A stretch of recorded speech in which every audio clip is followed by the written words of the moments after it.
بسم اللہ الرحمن الرحیم، السلام علیکم ورحمۃ اللہ وبرکاتہ۔ امید کرتے ہیں کہ آپ تمام بھائی خیر و عافیت سے ہوں گے۔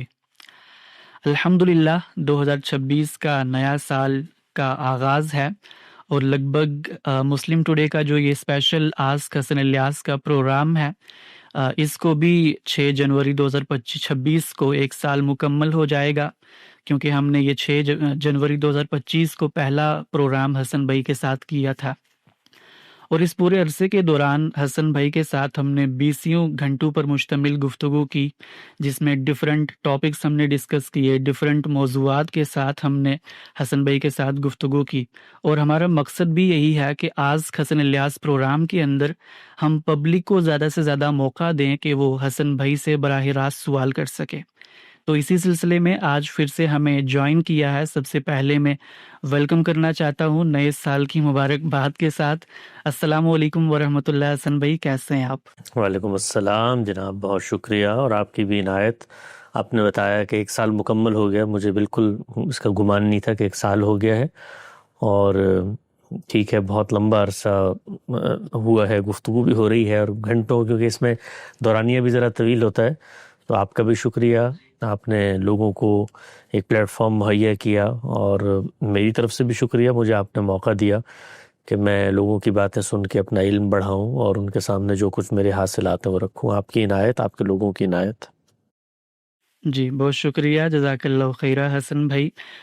جتنے بھی بھائی دیکھ رہے ہیں اور حسن بھائی سے سوال کرنا چاہتے ہیں، تو آپ کے لیے ہم نے لائیو چیٹس کے اندر لنک پرووائڈ کر دی ہے اسٹوڈیو کی، آپ اس پر کلک کر کے اسٹوڈیو میں ہمیں جوائن کر سکتے ہیں، اور اس کے بعد آپ کی ٹرن پر حسن بھائی سے سوال کرنے کا آپ کو موقع دیا جائے گا۔ حسن بھائی، جب تک پبلک کے ہم کوشچنس لیتے، ابتدا میں ایک سوال چھوٹا سا رکھنا چاہوں گا، وہ یہ ہے کہ کچھ عرصہ پہلے آپ کے ہی امریکہ سے زہران ممدانی، جو نیو یارک سٹی کے ایک میئر کی طرح سامنے آئے، اور ابھی حال ہی میں ان کی ویڈیوز کچھ سوشل میڈیا پر اور مین میڈیا پر بہت زیادہ وائرل ہیں، کہ انہوں نے ایک اپنے آفس کا اوتھ بھی لیا، جہاں پر پہلی مرتبہ شاید قرآن پاک پر بھی ہاتھ رکھ کے اوتھ لیا گیا، جو سرمنی روایتی طریقے سے ہوتی ہے۔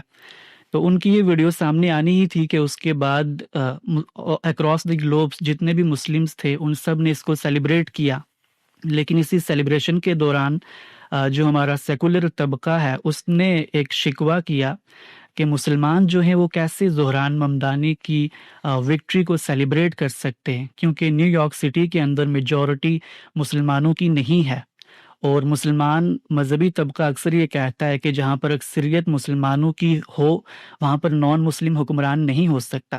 تو زہران ممدانی کی وکٹری کو ہم کیسے سیلیبریٹ کر سکتے ہیں، جبکہ ہم نے خود اپنے ملک پاکستان کے اندر مذہب کی بنیاد پر آئین کے اندر ہم نے یہ کنڈیشن لگائی ہے کہ نان مسلم ہمارے ملک کا پرائم منسٹر نہیں ہو سکتا۔ تو اس شکوے کے حوالے سے میں چاہوں گا کہ آپ شروع میں تھوڑا تبصرہ پیش کریں، اور اسی کے ساتھ ہمیں یہ بھی بتائیے گا کہ زہران ممدانی جیسے جو لیڈرز ہیں جو اب مسلم قوم سے سامنے ابھر کر سامنے آ رہے ہیں، خاص کر سیکولر ریاستوں کے اندر، تو ان کے اوپر آپ کا کیا ٹیک رہے گا؟ جی بہت شکریہ جناب۔ دیکھیے، مسلمانوں کے جو عمومی رد عمل آپ کو سماجی سطح پہ نظر آتے ہیں، اس پر جزا فضا کرنے کے بجائے ہمیں مثبت انداز میں یہ سمجھنا چاہیے کہ ان کے ہاں یہ جو ہم بالعموم جن چیزوں پہ خوش ہو رہے ہوتے ہیں، اس پر جب ان کے ہاں ایک رد عمل آتا ہے تو اس کے پیچھے وہ فکری محرکات کیا ہیں۔ دنیا بھر میں کچھ چیزیں ہوتی ہیں جو ریئیکشن کی ہوتی ہیں، اوضاع کی ہوتی ہیں، ظاہر کے اندر نمایاں ہوتی ہیں، تو ان کے اوپر بھی لوگ تبصرہ کرتے ہیں، وہ بھی ایک سطح ہوتی ہے جزا فضا کرنے کی، ایک دوسرے کو نیچا دکھانے کی، منفی باتیں کرنے کی۔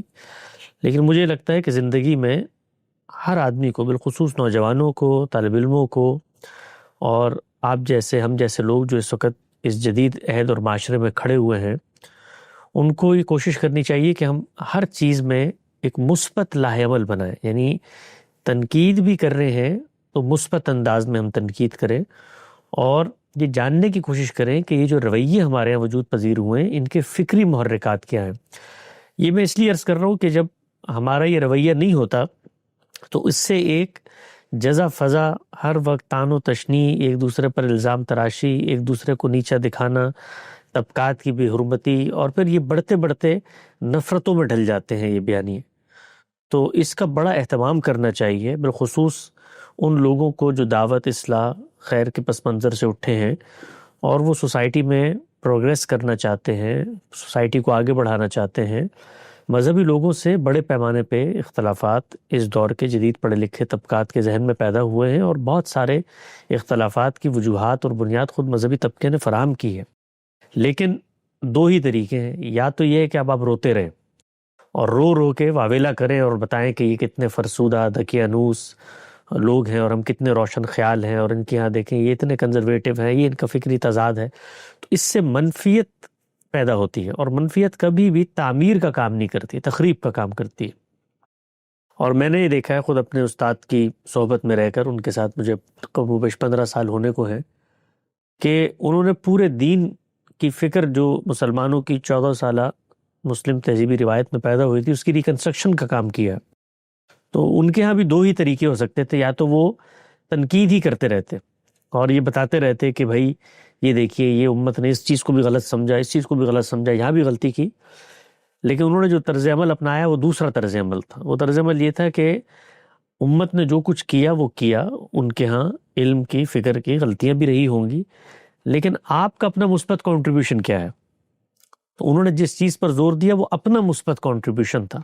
یعنی صرف یہ نہیں کہا کہ امت نے دین غلط سمجھا ہے، بلکہ جو ان کی نزدیک صحیح دین تھا اس کو سمجھ کے دنیا تک پہنچانے کا اہتمام کیا۔ یہ بڑی اہمیت کی بات ہے، اور مجھے گزشتہ کچھ عرصے میں اس کا بڑا احساس بھی ہوا، اندازہ بھی ہوا۔ ہمارے ہاں جو تعمیر کا کام کرنے اٹھتے ہیں لوگ، وہ اس چیز کو بالکل نظر انداز کر دیتے ہیں، اور کچھ عرصے بعد سارا کا سارا لائے عمل ہی منفی بن کے رہ جاتا ہے۔ یہ منفی اس معنی میں نہیں ہے کہ آپ مثال کے طور پہ کوئی بد اخلاقی کر رہے ہوتے، نہیں، اورینٹیشن جو ہے وہ منفی ہو جاتی ہے، نیگیٹو ہو جاتی ہے۔ پھر آپ پازیٹیو کام، مثبت کام کیا ہوتا ہے؟ مثبت کام میں پھر آپ کو محنت کرنی پڑتی ہے، اپنا لائحہ عمل بنانا پڑتا ہے، اور پھر لوگوں کے سامنے متبادل رستہ رکھنا پڑتا ہے۔ ہم بچپن سے سنتے چلے آئے، ایک بڑا مشہور واقعہ ہے لیکن ہے بڑا سبق آموز، اور مجھے وہ بہت اچھا لگتا ہے وہ واقعہ۔ وہ کہتے ہیں کسی استاد نے اپنے طلبہ کو کلاس روم میں یہ کہا کہ میں نے یہ جو وائٹ بورڈ ہے اس پر ایک لکیر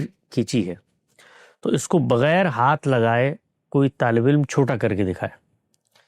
تو سارے طلبہ ششدر پریشان حیران ہو گئے کہ بھئی یہ کیسے ہو سکتا ہے کہ ایک لکیر استاد نے کھینچی ہے، اس کو تو لازماً مٹانا پڑے گا، تو بغیر ہاتھ لگائے اس کو چھوٹا کیسے کیا جا سکتا ہے؟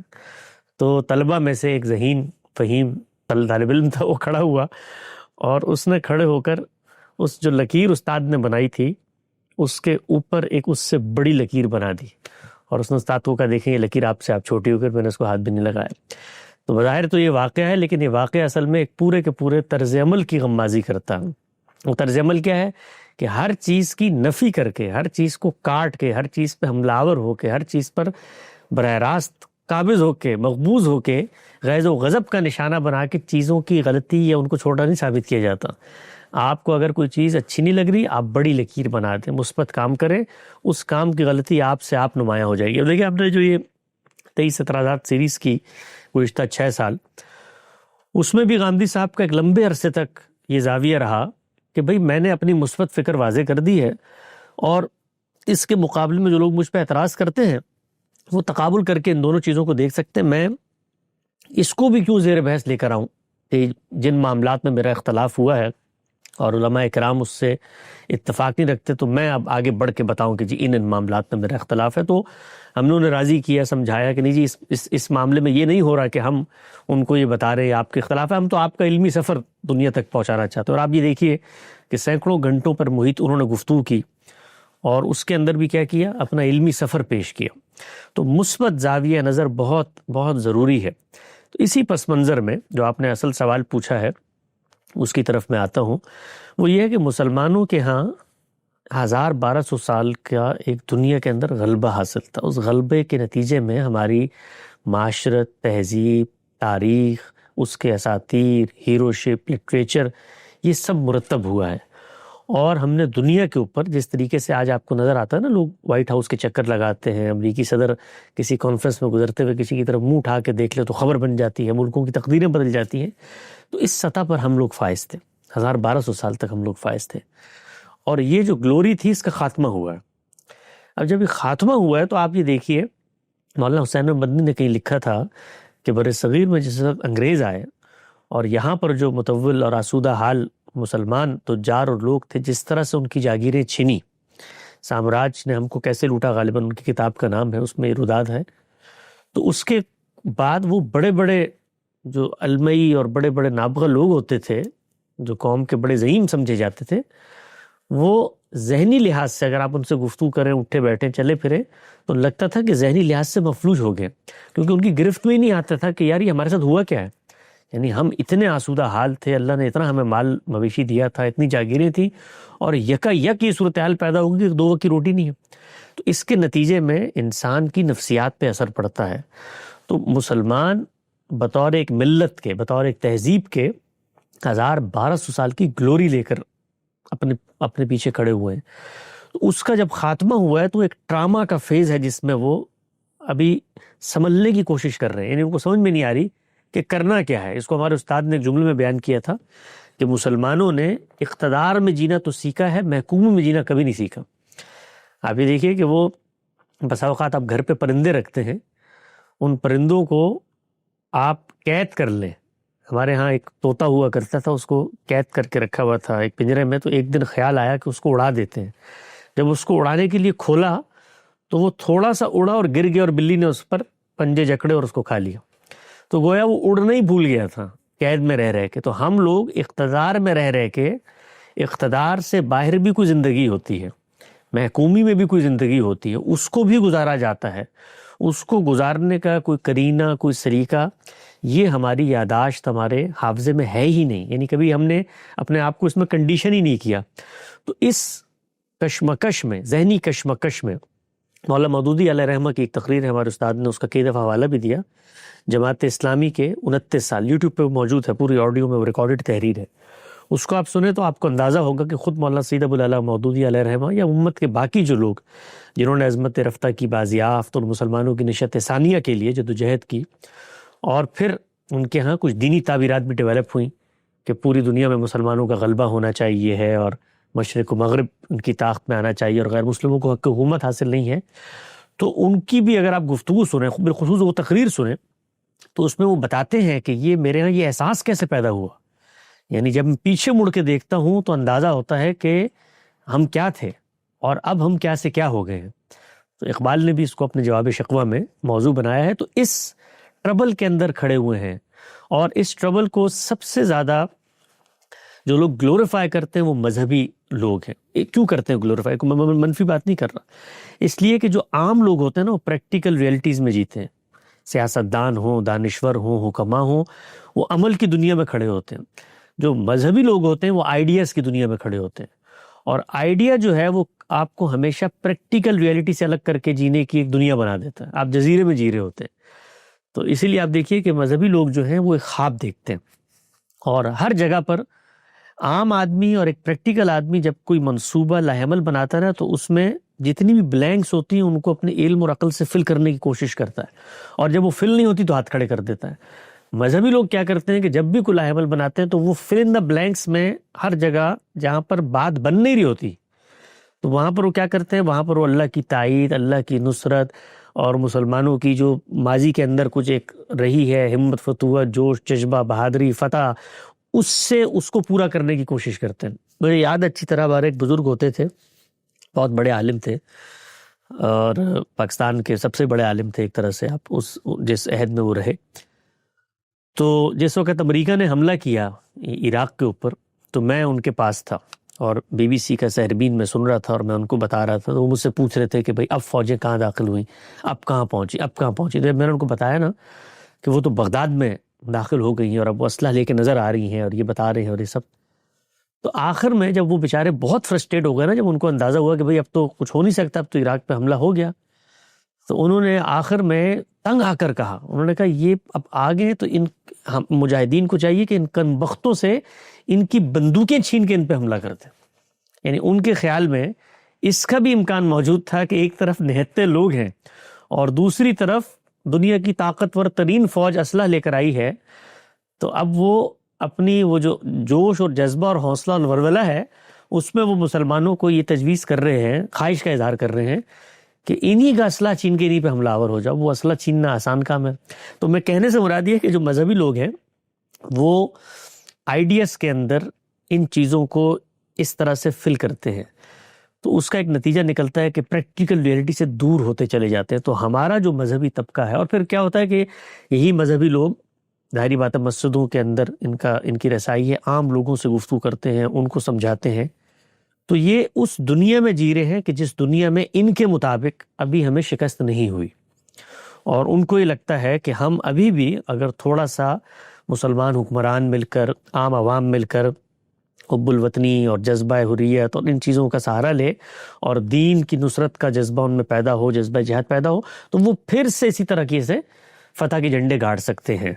تو اس پس منظر میں ایک ڈاکٹرائن ڈیولپ ہوا ہے. اس ڈاکٹرائن کے اندر دنیا دو حصوں میں تقسیم ہو گئی ہے، کیونکہ وہ ڈاکٹرائن اس دور کا ڈاکٹرائن ہے کہ جب فتح و شکست کی نفسیات میں آپ جیتے تھے، تو جو آپ کے ساتھ نہیں ہے وہ اصل میں آپ کا دشمن ہے. تو دارالاسلام اور دارالحرب کی اصطلاحات جو ہمارے فقہ میں آتی ہیں وہ بالکل اسی پس منظر میں. یہ کوئی دینی اصطلاحات نہیں ہے، سیاسی اصطلاحات ہیں. یعنی یا تو ہم ہوں گے تو اسلام کا امن کا گہوارہ اور جگہ ہوگی، یا مخالفین ہوں گے تو دارالحرب ہوگا، یا وہ ہم سے معاہدہ کر کر ذمہ بن کر ہمارے باج گزار بن کر رہیں گے تو پھر وہ دارالامن ہو جائے گا کہ وہاں پر ہم نے ان سے معاہدہ کر لیا. تو اس پس منظر میں یہ جو کچھ دنیا میں تبدیلیاں آ رہی ہیں، نیشن اسٹیٹ کی بنیاد پر مختلف زبانوں، نسلوں، رنگوں اور مذاہب کے لوگوں کے اختلاط سے ممالک بن رہے ہیں، اور پھر اس کے بعد ریاست خود اتنی منظم ہو گئی ہے کہ اب وہ اپنا ایک باقاعدہ قائم بذات وجود رکھتی ہے. یعنی اس کے اندر مستقل ادارے ہیں جو کہیں بھی نہیں جاتے اور وہ حکومت کر رہے ہوتے ہیں. وہ عدلیہ ہے، وہ مقننہ تو آتی جاتی رہتی ہے، لیکن اس مقننہ کو چلانے والی ایک بیوروکریسی ہے، وہ مستقل بذات وہاں پہ موجود ہے. پھر فوج ہے. تو اب ریاست کی وہ شکل ہی نہیں رہی جو پہلے ایک بادشاہ بیٹھا ہوا ہے اور بادشاہ کی فوج ہے، وہ جنرل مقرر کرتا ہے. اب کیا ہے، اب فوج منظم ادارے کی صورت میں خود کھڑی ہوئی ہے، اور پھر بیوروکریسی عدلیہ خود منظم ادارے کے طور پر اقتدار کو چلانے کی حیثیت سے کھڑی ہوئی ہے، اور اسی طریقے سے عدلیہ ہے. تو اس سب میں یہ تبدیلی کہ عوام براہ راست منتخب کرتے ایک نمائندوں کو، وہ آتا ہے ان تینوں اداروں کے ساتھ مل کے حکومت چلاتا ہے.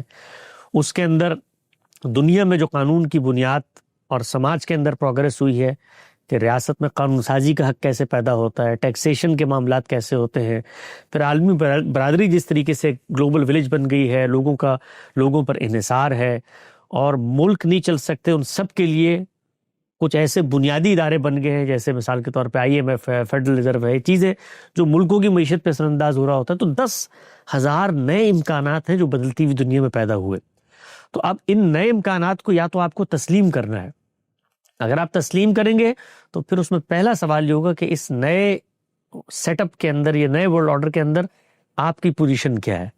تو پھر اس پوزیشن کو بھی ماننا پڑے گا کہ آپ اصل میں عالمی طاقتوں کے رہین منت ہو کر ایک نیم خود مختاری کی زندگی ہے جو گزار رہے ہیں. تو یہ بہت بڑی کمپرومائز ہے، اس کو آپ کو ماننا پڑ جائے کہ بھئی آپ نیم خود مختار ہیں. تو پھر آپ کیا کرتے ہیں، سائلوز میں جیتے ہیں، اپنی دنیا میں خوش رہتے ہیں. آپ کراچی کے اندر بیٹھے ہوئے ہیں، وہاں پر آپ کا ایک پورا ریاست، سلطنت، مدرسہ ہے، آپ کو لگتا ہے یہی پوری دنیا ہے. اچھا، آپ پاکستان کے اندر بیٹھے ہیں، وہ ایک خطہ ملا، وہاں کا آئین دستور تبدیل کیا اسلام کے نام پر ہے، آپ کو لگتا ہے یہی ہم پوری طرح سے آزاد ہیں.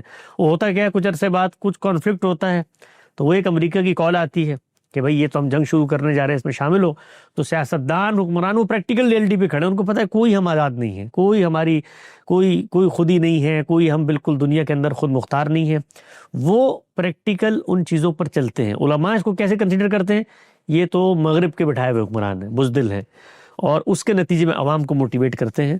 تو اس پس منظر میں ان کے ہاں یہ نیریٹیوز بنتے ہیں. تو ان کے لیے تو ان کو تو یہ کہ نیو یارک کے اندر کوئی مسلمان میئر بن جائے، اس پر خوشی مسرت تہنیت تو بہت دور کی بات ہے. وہ پاکستان کے اندر لوگوں کے ووٹوں سے کوئی شخص آ جائے جس کو سورہ فاتحہ اس طرح تلفظ و مخارج سے نہ پڑھنی آتی رہو، وہ اس سے بڑا ڈرامہ ہے ان کے لیے. کیونکہ وہ آگے بڑھ کر حق حکمرانی کن کو حاصل ہے، وہ تو چونکہ 1200 سال جو لوگ رہے ہیں انہوں نے مذہبی لوگوں کو اقتدار میں ایڈجسٹ کر لیا تھا، لیکن وہ سب اپنے تشخص کے اعتبار سے تو مذہبی تھے. ریاستیں بھی مذہبی تھی اور ریاست ہی کا مذہب ہوتا تھا. اور ریاست کے اندر اقتدار پر قبضہ کیسے حاصل ہوتا تھا، تسلط کے ذریعے، جنگ کر کے.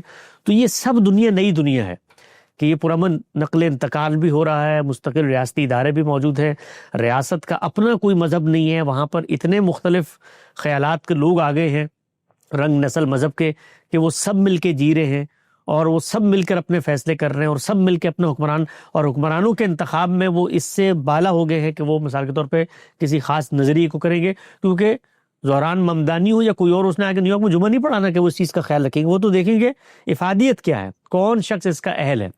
تو اس کشمکش کے اندر آپ کو جب بھی کوئی ڈیولپمنٹ ہوتی ہے، سیاسی ڈیولپمنٹ دنیا بھر میں یا عمرانی ڈیولپمنٹ، تبدیلی نظر آتی ہے دنیا کے نقشے پہ، تو آپ کو مذہبی طبقات کے ہاں ریزسٹنس نظر آتی ہے اس کے بارے میں. مسلمانوں کو وہ متنبع کرتے ہیں، بھئی یہ مت کرو، یہ مت کرو.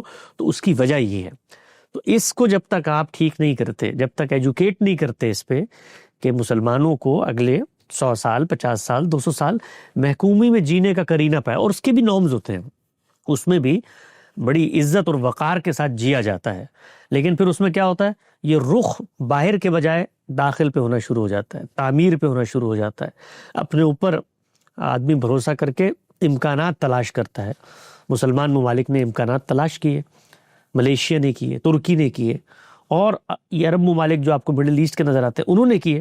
لیکن آپ مذہبی طبقات کی نظر سے دیکھیں تو وہ کون لوگ ہیں؟ وہ دین سے دور ہوئے ہوئے ہیں اور مغرب کے اعلی کار ہیں، وہ آ کر وہاں بٹھا دیے گئے ہیں. آپ دیکھیں نا، یہ ہمارے جس طریقے سے یہ جو پروگریسو مسلم نیشنز ہیں ان کو حکمرانوں کو تان و تشنیع کا نشانہ بنایا جاتا ہے. حالانکہ آپ دیکھیں انہوں نے کیا کیا ہے، انہوں نے اس محکومی کے دور میں کروڑوں پر مشتمل مسلمان امت کے مختلف طبقات کو خوشحالی میں زندگی جینے کا کرینہ پیدا کر دیا. کانفلکٹ اور مزاحمت کو چھوڑ کے ان کو ان کی بقا کی ضمانت دی. ان کے ملکوں میں اعلیٰ تعلیم حاصل کریں، آپ ان کے انفراسٹرکچرز دیکھیں، صحت کے معاملات دیکھیں. لیکن مذہبی طبقات کیسے دیکھیں گے؟ وہ کہیں گے نہیں، جھوپڑیوں میں بھی رہا جا سکتا تھا، لیکن ہونی ہماری حکومت چاہیے تھی، غلبہ ہمارا ہونا چاہیے تھا. کال واشنگٹن سے اس طرح ہمیں آتی ہے، ہم یہاں سے کال کر کے دنیا کو بتاتے کہ اس طریقے سے معاملات کو لے کے چلو. تو اس پس منظر میں ان کے ہاں یہ اختلافات پیدا ہوتے ہیں چھوٹی چھوٹی باتوں کے اوپر.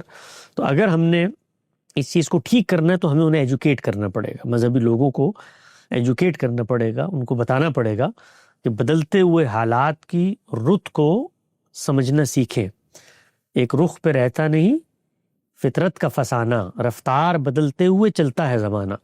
تو یہ جو زمانے کی رفتار بدل رہی ہے اس کو پہچانیں. اور امام محمد بن حسن شیبانی کا قول ہے کہ ومن لم یعرف عرف زمانہ فہو جاہل، کہ جو زمانے کی رت کو نہیں سمجھتا وہ بالکل غفلت میں پڑا ہوا. جی بہت شکریہ حسن بھائی، جزاک اللہ خیرہ. بہت اچھے طریقے سے آپ نے بتایا کہ اگر ہمیں پھر سے دنیا کے اندر کچھ اپنی اہمیت بڑھانی ہے تو کون کون سے طریقے ہیں. پہلے ہمیں کون سی غلطیوں کو ایکسیپٹ کرنا ہوگا، اس کے بعد ہم اپنی تعمیر پر توجہ دیں، اور اس کے بعد جو آج ہم سپر پاور بننے کے خواب دیکھتے ہیں یہ خواب ہمارا پورا ہو سکتا ہے. بہت شکریہ ہمیں ہماری اصلاح کرنے کے لیے. ہم اب چلتے ہیں پبلک کے سوالات کی طرف. تو دیکھنے والے جتنے بھی بھائی ہیں ان سے گزارش ہے کہ اپنے سوالات مختصر رکھیں یہاں پر، اور اس کے بعد میں 1 بائی 1 آپ سب بھائیوں کو لیتا ہوں. سب سے پہلے ہمارے ساتھ یہاں پر موجود ہیں ہمایوں مجید بھائی. وہ اپنا مائک انمیوٹ کر کے حسن بھائی سے سوال کر سکتے ہیں. السلام علیکم حسن الیاس. وعلیکم السلام. سر بہت خوشی ہوتی ہے جب بھی ہم آپ کے بیانات سنتے ہیں، ویڈیوز تو بہت خوشی ہوتی ہے، اور استاد محترم کی بھی. تو میں کشمیر سے ہوں سر. تو میرا سوال سر مختصر سا سوال ہے. جب بھی ہم گاڈ ایگزسٹنس کی بات کرتے ہیں سب، تو سائنس، اگر ہم سائنس کی بات کریں یا لاجک منطق کی بات کریں تو اسے ہم یہ چیز ثابت نہیں کر سکتے کہ گاڈ ایگزسٹنس، ان کا جو وجود ہے. اگر ہم موٹے لفظوں میں یہ کہیں کہ اللہ تعالیٰ جو ہے، گاڈ جو ہے، یہ ہمارا فیتھ ہے، یہ ہمارا بلیف ہے کہ ہر بنی ہوئی چیز کا ایک کریٹر ہے، ایک ماسٹر ہے. تو اس پر آپ کی وضاحت چاہیے سر. یہ کہنے میں کوئی حرج نہیں ہے، ہمارا بلیف ہے، ہمارا فیتھ ہے. لیکن ساتھ یہ بھی کہنا چاہیے کہ ہمارا یہ فیتھ بغیر کسی عقلی دلیل کے نہیں ہے. ہمارے اس فیتھ کے پیچھے ایک شعوری عمل ہے، ایک ریشنیل ہے، ایک بنیاد ہے. ایک ہوتا ہے توہم. آپ نے ایک خیال کر لیا، آپ کے ذہن میں ایک الجھن کی سلجھن ہو گئی. اور ایک چیز یہ ہوتی ہے کہ عقلی قرائن ہیں، اس کے بعد بہت ساری بنیادیں آپ کے پاس موجود ہیں جس کی بنیاد پہ آپ کسی چیز کو بلیو کرتے ہیں. تو یقیناً خدا پہ ہمارا فیتھ ہے، ہم بن دیکھے اس کو مانتے ہیں. قرآن مجید نے جس وقت آغاز کیا ہے اپنی دعوت کا تو کیا فرمایا ہے؟ الذین یؤمنون بالغیب، وہ لوگ جو غیب میں ہوتے ہوئے ایمان لاتے ہیں. بالغیب کا مطلب کیا؟ غیب میں ہوتے ہوئے، گویا وہ حصی طور پر کسی چیز کو دیکھ کر ماننے کا مطالبہ نہیں کرتے کہ جب تک ہمارے حواس اس کو گرفت میں نہ لے لیں، یا تجربے کی سطح پر جس طرح معمل میں، لیبارٹری میں ہم مختلف چیزوں کا مشاہدہ کر کے خود بھی دیکھتے ہیں، دنیا کو بھی دکھا سکتے ہیں. یہ کام جو ہے وہ تو جانور بھی کر لیتے ہیں اگر ان کو سامنے دکھا دیا جائے. یعنی آپ دیکھیں نا، بھینس کو بھی اگر آپ کوئی چیز دکھا کر منوانا چاہیں تو وہ مان لیتی ہے. انسان تو انسان ہے، انسان کا سب سے بڑا امتیاز یہ ہے، اور یہی انسان کا امتحان ہے کہ وہ بن دیکھے مانتا ہے، بے سمجھے نہیں مانتا. تو خدا ہے، ہمارا اس پر فیتھ ہے، بلیف ہے، بے سمجھے نہیں ہے، علمی اور عقلی بنیادوں پر ہے. ہم مخلوق ہیں تو ہمارا کوئی بنانے والا ہوگا. عقل ہمیں یہاں تک لے گئی. انبیاء کی خبر نے ہماری اس فطری عرش کی تصدیق بھی کی، اور پھر اس خبر کا انالیسس ہمیں بتاتا ہے کہ یہ ماورا کی خبر ہے. اس سے ہم خدا کے ہونے پر عقلی طور پر یقین رکھتے ہیں. جی، ہم اپنے نیکسٹ کالر کی طرف چلتے ہیں. نیکسٹ یہاں پر ہمارے ساتھ ہیں رمضان بھائی. وہ اپنا مائک انمیوٹ کر کے حسن بھائی سے سوال کر سکتے ہیں. جی السلام علیکم ورحمۃ اللہ. وعلیکم السلام جناب. جی میرا سوال یہ تھا کہ آپ سپوز کریں، آپ امیجن کریں کہ ایک نیشن ہے، ایک کنٹری ہے، اس کے اندر جو میجورٹی ہے وہ کسی اسپیسیفک ریلیجن کے ساتھ ایسوسیٹڈ ہے. تو اگر وہاں پہ کوئی ایسا مفتی اٹھتا ہے کہ جو کہتا ہے کہ ہم نے اسلامک شریعت کو یہاں پہ نافذ کرنا ہے، امپلیمنٹ کرنا ہے، اور وہاں پہ جو جمہوریت ہے وہ ایک اسپیسیفک ریلیجن کے ساتھ ایسوسیٹڈ ہے، تو وہاں پہ اگر ہم یعنی سرکمسٹانسز کو مد نظر رکھے اور پریزنٹ سینیریو کو جو ہے وہ مد نظر رکھے، تو اس پوائنٹ آف ویو سے کیا ہم اس نتیجے تک پہنچ سکتے کہ اس وقت جو وہاں پہ یعنی موومنٹ یعنی ایسٹیبلشڈ ہے، جیسے سیکولرزم، لبرلزم، ہم انہی سرکمسٹانسز کے تحت جو ہے وہ جیے؟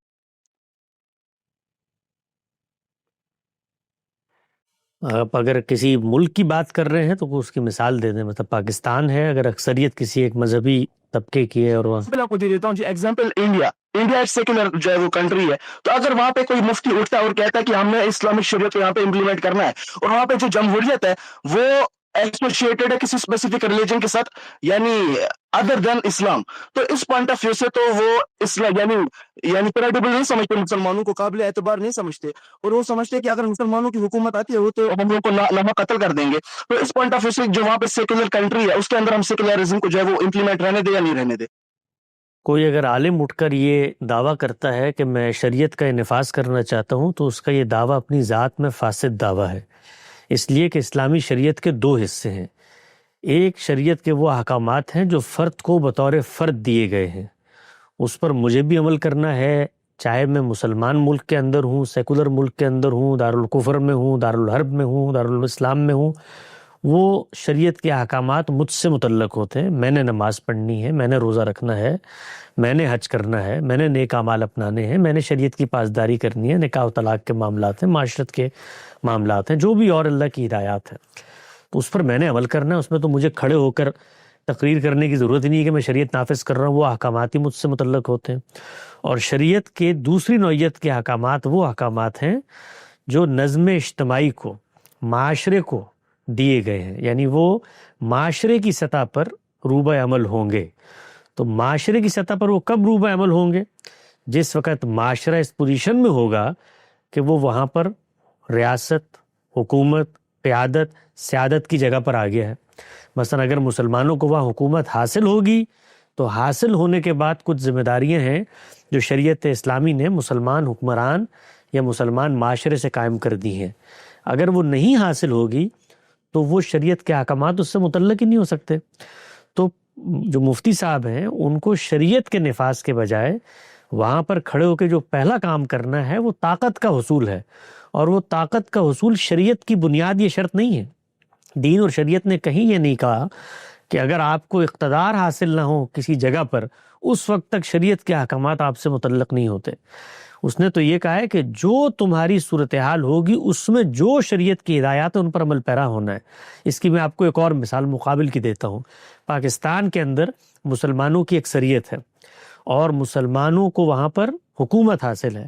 اب شریعت کے وہ تمام احکامات جو ریاست اور سیاست سے متعلق ہیں وہ پاکستان کے حکمرانوں سے متعلق ہو جاتے ہیں، اور وہاں پر اللہ تعالیٰ نے جو اصول بتائے ہیں مسلمان معاشرے کے اندر مسلمانوں کے ساتھ حدود کے یہ معاملات کرنے ہیں، ریاست نے دین کے معاملات میں یہ کرنا ہے، وہ سب کا سب کرنے کے حکمران پابند ہیں۔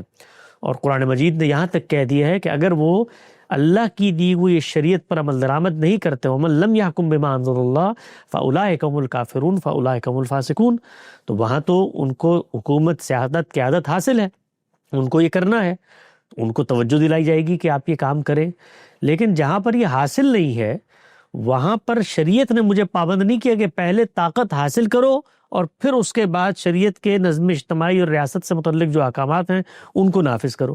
یہ تو بالکل ایسے ہی ہے کہ دین مجھے کہے کہ پہلے تم لازماً مال کماؤ، مال کمانا فرض ہے، پھر اس کے بعد میں تم سے اس میں زکوٰۃ وصول کروں گا۔ نہیں، وہ کہتا ہے اگر مال ہے تمہارے پاس تو پھر زکوٰۃ دو۔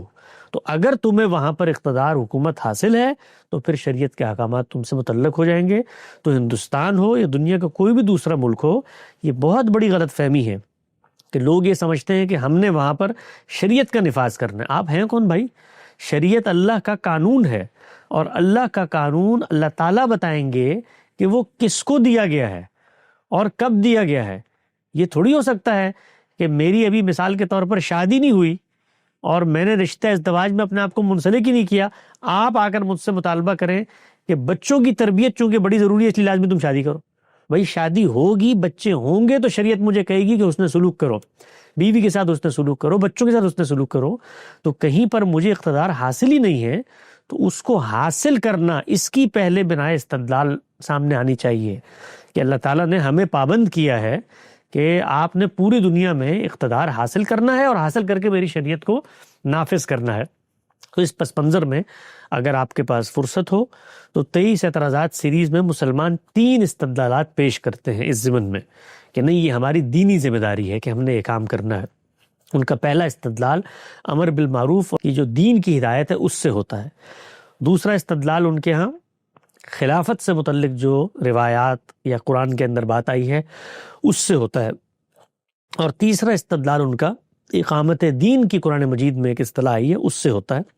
یہ تینوں چیزیں اپنے محل میں بالکل درست ہیں، لیکن ان سے جو تصورات مسلمان علماء نے سمجھے ہیں وہ ہمارے نقطہ نظر کے مطابق، ہمارے مدرسہ فراہی کے اکابر اساتذہ نے اس کو واضح کیا ہے، وہ درست نہیں ہے۔ ان کی صحیح درست تفہیم کیا ہے اس کو اگر آپ تفصیل سے سننا چاہتے ہیں تو 23 اعتراضات سیریز میں ریاست اور سیاست کے زیر عنوان 10-12 قسطوں میں ہم نے ان کو بیان کیا، اس کو سن لیں۔ چنانچہ مسلمان جہاں بھی ہوں گے، جس بھی کنڈیشن، یہ دین کا ہمارا اعجاز ہے، حسن ہے کہ آپ جہاں بھی ہوں آپ کا دین آپ کو ایک زندہ ہدایت کے طور پر آپ سے متعلق رہتا ہے۔ جی بہت شکریہ حسن بھائی، آپ کا جواب بالکل واضح ہے۔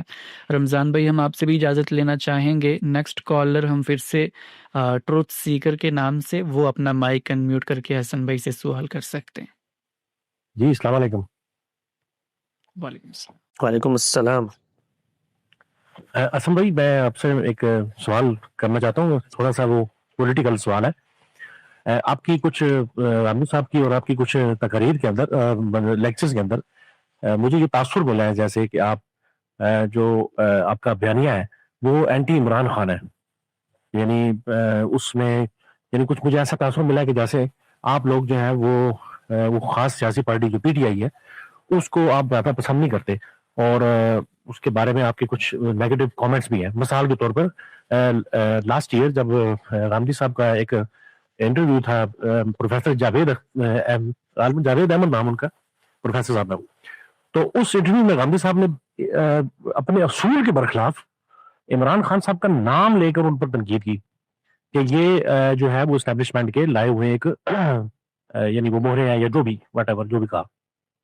میرا سب سے آپ سے سوال ہے کہ آپ کا، میں ظاہر ہے میں نے آپ کا بہت زیادہ آپ کو دیکھا پڑھا بھی ہوا ہے، تو مجھے ایسا محسوس ہوتا ہے کہ جیسے آپ اپنے اس اصول میں تھوڑا سا یہاں پر تھوڑا سا اپنے اصول کو آپ نے سائڈ پہ کر دیا ہے، کیونکہ آپ خود کہتے ہوتے ہیں کہ کبھی بھی ہم کسی شخصیت کا نام لے کر اس پر تنقید نہیں کرتے جب تک کہ ہمارے پاس اس حد تک کہ یہ مطلب وہ چونکہ وہ نام ہے تو مجھے ایسا لگا جیسے آپ اپنے اصول سے آپ نے انحراف کیا کہ آپ کسی کا نام نہیں لیتے عموماً. جی تھینک یو.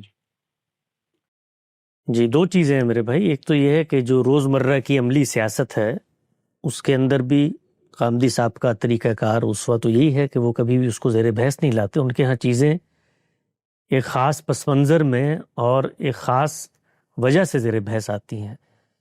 دنیا کے اندر مختلف طبقات اپنا اپنا کام کر رہے ہوتے ہیں. مذہبی طبقات بھی ہیں، سیاسی طبقات بھی ہیں، سماجی طبقات بھی ہیں، سائنسدان بھی ہیں. لیکن دین کا ایک عالم جب گفتگو کرتا ہے تو وہ دیکھتا ہے کہ جس موضوع پر وہ گفتگو کر رہا ہے ظاہری بات ہے کریکٹرز ہی سے صدور ہوتا ہے. ان کے اعمال ہیں، ان کے افکار ہیں، لیکن اس مسئلے کو کسی نہ کسی پہلو سے کوئی اخلاقی مسئلہ وہ بنے گا، کوئی دینی مسئلہ وہ بنے گا، کوئی قانونی مسئلہ وہ بنے گا. تو اس پس منظر میں چیزیں زیر بحث آتی ہیں.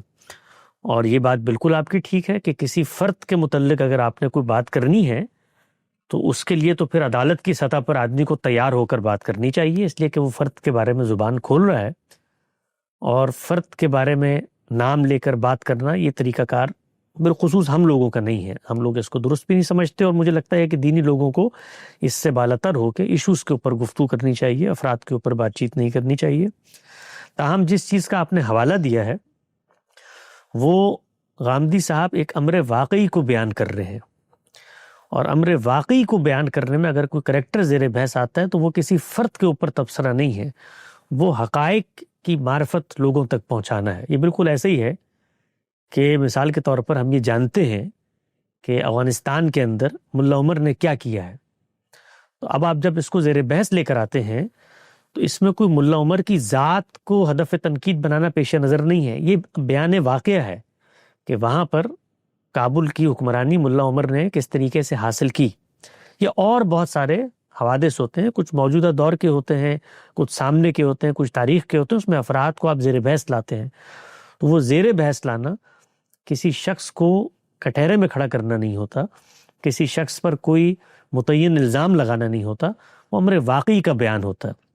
اب کوئی شخص اگر یہ کہے کہ غامدی صاحب نے مثال کے طور پر یہ چیز بیان کی ہے کہ ہماری فوج نے 2 پروجیکٹس بنائے، دونوں ناکام ہوئے، ایک طالبان کا اور دوسرا خان صاحب کا، تو آپ میں سے ہر شخص کو یہ کہنے کا حق ہے کہ غامدی صاحب نے جو فیکٹ بیان کیا ہے یہ فیکٹ درست نہیں ہے اور یہ خلاف حقیقت ہے. طالبان سے بھی ہماری ریاست کا کبھی کوئی تعلق نہیں رہا، یا مثال کے طور پہ طالبان کی حد تک اتفاق ہے تو اگلی بات سے اختلاف کر دیں، تو یہ حق اختلاف آپ رکھتے ہیں. لیکن اس حق اختلاف کو اگر آپ رکھتے ہیں تو آپ مجھ سے یا کسی صاحب علم سے یہ حق نہیں چھین سکتے کہ وہ اپنی معرفت میں جب حقائق کو بیان کرے تو وہ اس میں کسی چیز کو جو اس کے نزدیک امر واقعی ہے، ایک وجودی حقیقت ہے، اور اس حقیقت کو خود وہ شخص اور وہ طبقہ جس کی نسبت سے کہا جا رہا ہے دونوں تسلیم کرتے ہیں. شاید ان دونوں کے ماننے والے تسلیم نہ کرتے ہوں، اس لیے کہ وہ چیزوں کو کبھی بھی استدلال پر، حقیقت پر نہیں مانتے. بھی دیکھیے میں نے یہاں بھی ایک تبصرہ کیا ہے، اور یہ تبصرہ میرے مشاہدات پر مبنی، آپ کو اس سے بھی اختلاف کا حق ہے. لیکن جس طرح آپ کو اختلاف کا حق ہے تو یہ حق کے اختلاف اب ہم سے بھی نہ چھینیں. یعنی ہمیں بھی یہ حق ہے کہنے کا کہ ہمارے ملک کے اندر ریاست کی سطح پر اور یہ جو کچھ کام ہو رہا ہے، یعنی اگر آپ غور کریں اپنی اساس میں تو یہ اخلاقی جرائم ہے. یہ اخلاقی جرائم ہے اس لیے کہ ہمارا ملک ایک سوشل کانٹریکٹ کے اندر بنا ہوا ہے، اور اس کا نام ہے دستور اور آئین. اس آئین کی اگر کوئی خلاف ورزی کرتا ہے، اس دستور کی کوئی خلاف ورزی کرتا ہے، اپنی حدود سے تجاوز کرتا ہے، تو یہ ایک اخلاقی مسئلہ ہے مسلمان معاشرے کے لیے. اگر مسلمان علماء اس پر گفتگو نہیں کریں گے تو آسمان سے فرشتے اتر کے مسلمانوں کو توجہ دلائیں گے، یاد دہانی کروائیں گے. تو نہ یہ کسی سیاسی شخصیت کو زیر بحث لانا ہے، نہ روزمرہ کی سیاست میں کسی فریق کے ساتھ کھڑے ہونا ہے. یہ امر واقعی کا بیان ہے، اور امر واقعی جو ہوتا ہے وہ حقائق ہوتے ہیں جن کو کوئی رد نہیں کر سکتا. چنانچہ آج کوئی مانے یا نہ مانے، جو کچھ طالبان کی تاریخ ہے اس سے ہم سب واقف ہیں. بلکہ ہمارے ملک کے سربراہ جنرل پرویز مشرف صاحب نے اس کو انٹرنیشنل فورم پر بیٹھ کے تسلیم کیا. یعنی یہ بھی نہیں ہے کہ میں یا غامدی صاحب یا کوئی اور شخص کسی ذاتی معلومات کی بنیاد پہ کوئی بات کر رہا ہے. کچھ حقیقتیں ہوتی ہیں جس کو اسٹیبلش فیکٹ بنا کر خود ان کے کریکٹرز تسلیم کر رہے ہوتے ہیں. تو اس پر آپ اختلاف کریں، آپ کو بھی حق ہے، آپ دنیا کو بتائیں کہ بھئی یہ جو غامدی صاحب نے بات کی ہے ہمارے لیڈر کے پس منظر میں، تو یہ بات تو بالکل خلاف حقیقت ہے، اور اس کے تار و پود بکھیر دیں آپ دنیا میں جائیں اور کہیے کہ غامدی صاحب نے اصل مسئلہ یہ ہے کہ میرا تو ان سے کوئی خاص تعلق نہیں ہے، عمران خان صاحب سے، مجھے تو ان سے دلچسپی بھی نہیں ہے، مجھے دلچسپی غامدی صاحب کے ساتھ ہے، مجھے دلچسپی اصل میں اصولوں کے ساتھ ہے. جب مجھے یہ لگتا ہے کہ جس کو میں فالو کرتا ہوں وہ اپنے ایک اصول سے انحراف کر رہے ہیں، اور وہ خود بتایا ہے نہیں کیا اصول ہے کہ عمران خان صاحب وہ اصول کیا ہے؟ اصول نہیں وہ دو چیزیں الگ الگ ہیں. کسی شخص پر تنقید کرتے ہوئے کسی شخص کے اوپر متعین کوئی الزام ہے یا کوئی چیز آپ کے سامنے آئی ہے تو آپ بغیر نام لیے کرتے ہیں، یہ بھی ایک وقار. اور کوئی اگر نام لے کے کرتا ہے کوئی آدمی، اس کو بھی میں کوئی ناجائز تو نہیں سمجھتا، کوئی نام لے کے کرنا چاہے. ہمارا اصول ہے نا کہ ہم نام نہیں لیتے. ہم نے یہ اکثر میں نے دیکھا ہے جب آپ انہوں نے گفتگو کی ہے، آپ کی بات پہنچ گئی، آپ کی بات میں مجھے اگر وضاحت کا موقع دیں. پہلے دیکھیں ہر چیز کو اس کی اپنے استدلال کے پس منظر میں دیکھیں. یہ اصول قرآن مجید میں بیان ہوا ہے کہ کسی کا نام لے کر کوئی چیز بیان نہیں کرنی. ویسے پوچھتا ہوں آپ سے کہیں یعنی اصول کی بنیاد یہ علم اور عقل ہوں گے یا اخلاق ہوں گے؟ قرآن مجید نے ابو لہب کا نام لے کر ایک چیز بیان کی. اسٹیپ بائی اسٹیپ چلتے ہیں، میں آپ سے سیکھنے کی کوشش کرتا ہوں.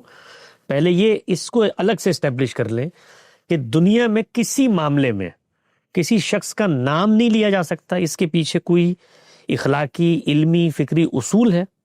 آپ اس میں تفریق کریں گے ہاں باقی تمام معاملات میں لے لو، پولیٹیکل معاملات میں نہیں لیا جا سکتا، تو میں پھر اگلا سوال کروں گا کہ اس کا ریشنیل بتائیں، کیا ریشنیل ہے اس کا؟ وہ یہ نہیں ہے.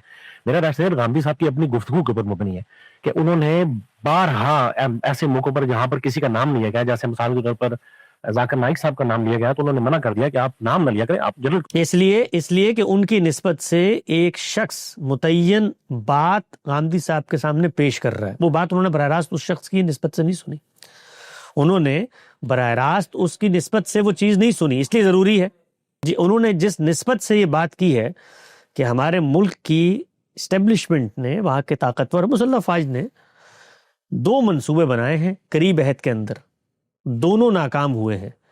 تو یہ جو بات کہی جا رہی ہے، یہ بات کسی شخص پر کوئی متعین الزام نہیں ہے.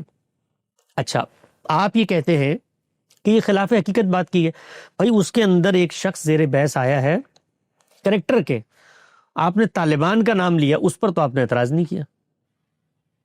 کیا انہوں نے اپنا الزام تسلیم کر لیا ہے؟ عمران خان صاحب نے اس بات کو تسلیم کر لیا کہ میں واقعی ان کا، اس کا مطلب بس بات واضح ہو گئی نا، بات واضح ہو گئی.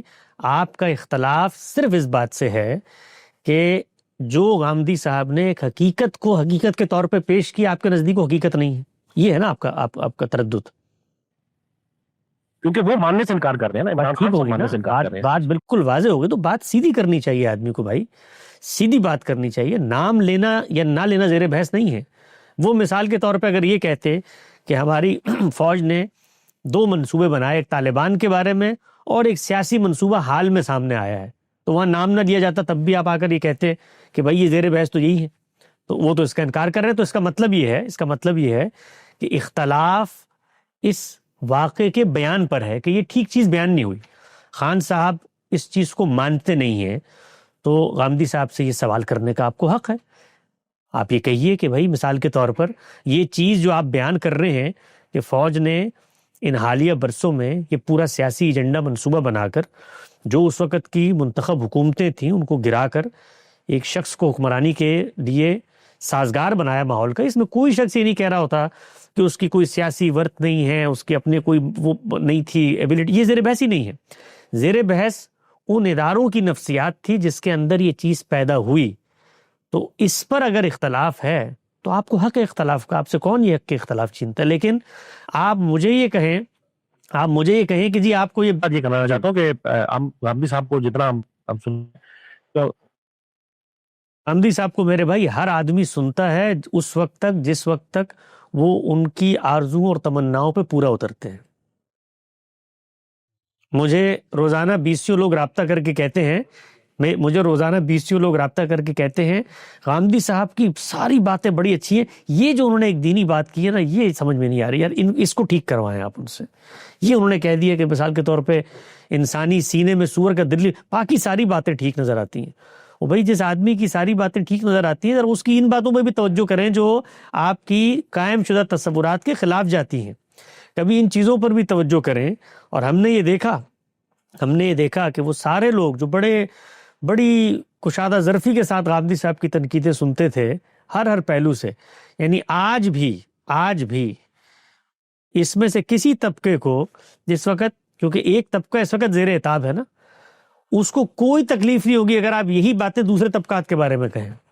میں روز ملتا ہوں لوگوں سے، روز ملتا ہوں، 20 لوگوں سے ملتا ہوں، مہینے میں سینکڑوں لوگوں سے ملتا ہوں میں، یعنی یہ میں آپ کو دیانتداری سے کہہ رہا ہوں، اس میں جو سیکھنے کی چیز ہے وہ یہ کہ غامدی صاحب کل یہاں بیٹھ کر کہہ دیں، اسی جگہ پر بیٹھ کر کہہ دیں کسی ایک سیاستدان کا نام لے کے کہ وہ تو چور ہے، آپ دیکھیں جو دوسری طرف کے لوگ ہیں وہ تالیاں پیٹیں گے، ہم سے مطالبہ کرتے ہیں۔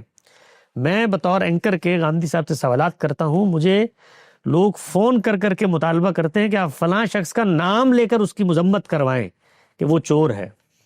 تو مسئلہ یہ نہیں ہے نام شام، مسئلہ یہ بھی نہیں ہے، مسئلہ صرف یہ ہوتا ہے ہمارے ہاں کہ ہم جو ہمارے، اور یہ یہاں پر ہوتا ہے مذہبی طبقات میں، مذہبی نیریٹیوز میں ہوتا ہے، جو ہمارے قائم شدہ تصورات ہیں ہماری، چونکہ دیکھیں ہماری پولیٹیکل ایفیلیشنز جو ہیں وہ کوئی استدلالی ریشنل پروسیس پہ نہیں بنی ہوتی، یہ حقیقت ہے۔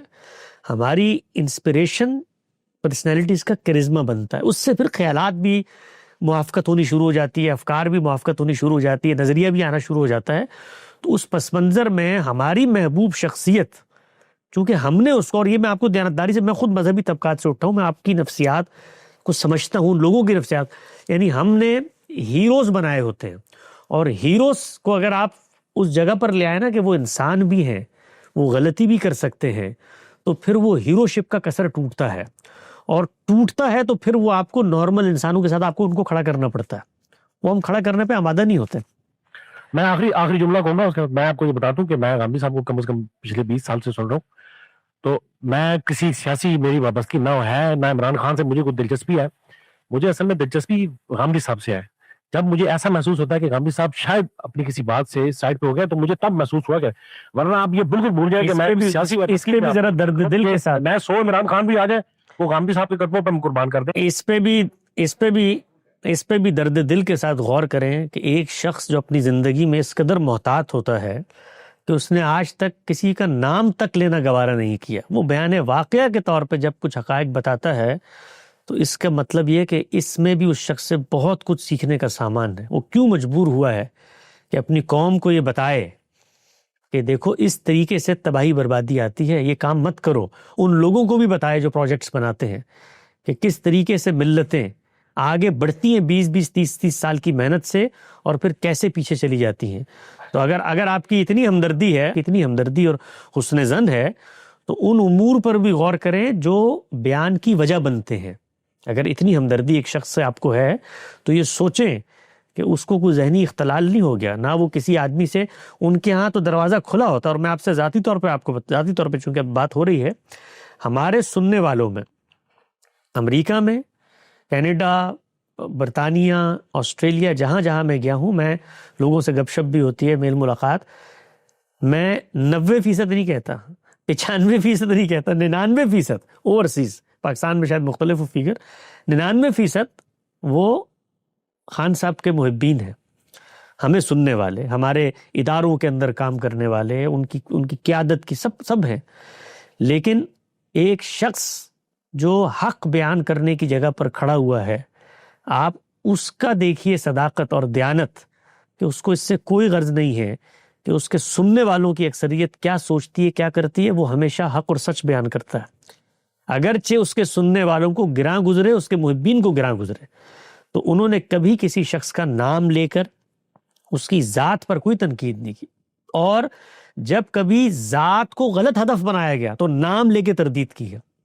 آج تک میں نے غامدی صاحب کے ساتھ 15 سال کا وقت ان کے ساتھ مجھے ہو گیا، 7-8 سال سے میں ان سے ہزاروں سوالات ہوں گے، کبھی یہ جو جتنے حکمران ہیں، آپ مجھے بتائیے، جو سامنے کی پارٹیاں ہیں، ان کے ساتھ زیادتیاں، یہ وہ سب کچھ، ہم نے کبھی کسی کا یہ کہ جی آپ پارٹی بن کے کھڑے ہو جائیں، اصول پہ بات کی ہے ہمیشہ، قانون کی حکمرانی، حق کے خود ارادی، بنیادی انسانی حقوق اور جمہوریت کی بالادستی، اس پر بات کی ہے، اور اس پس منظر میں جو کچھ ہوتا چلا آیا ہے اور قریب عہد میں ہوا ہے اس کو بیان واقعہ کے پیش کیا ہے۔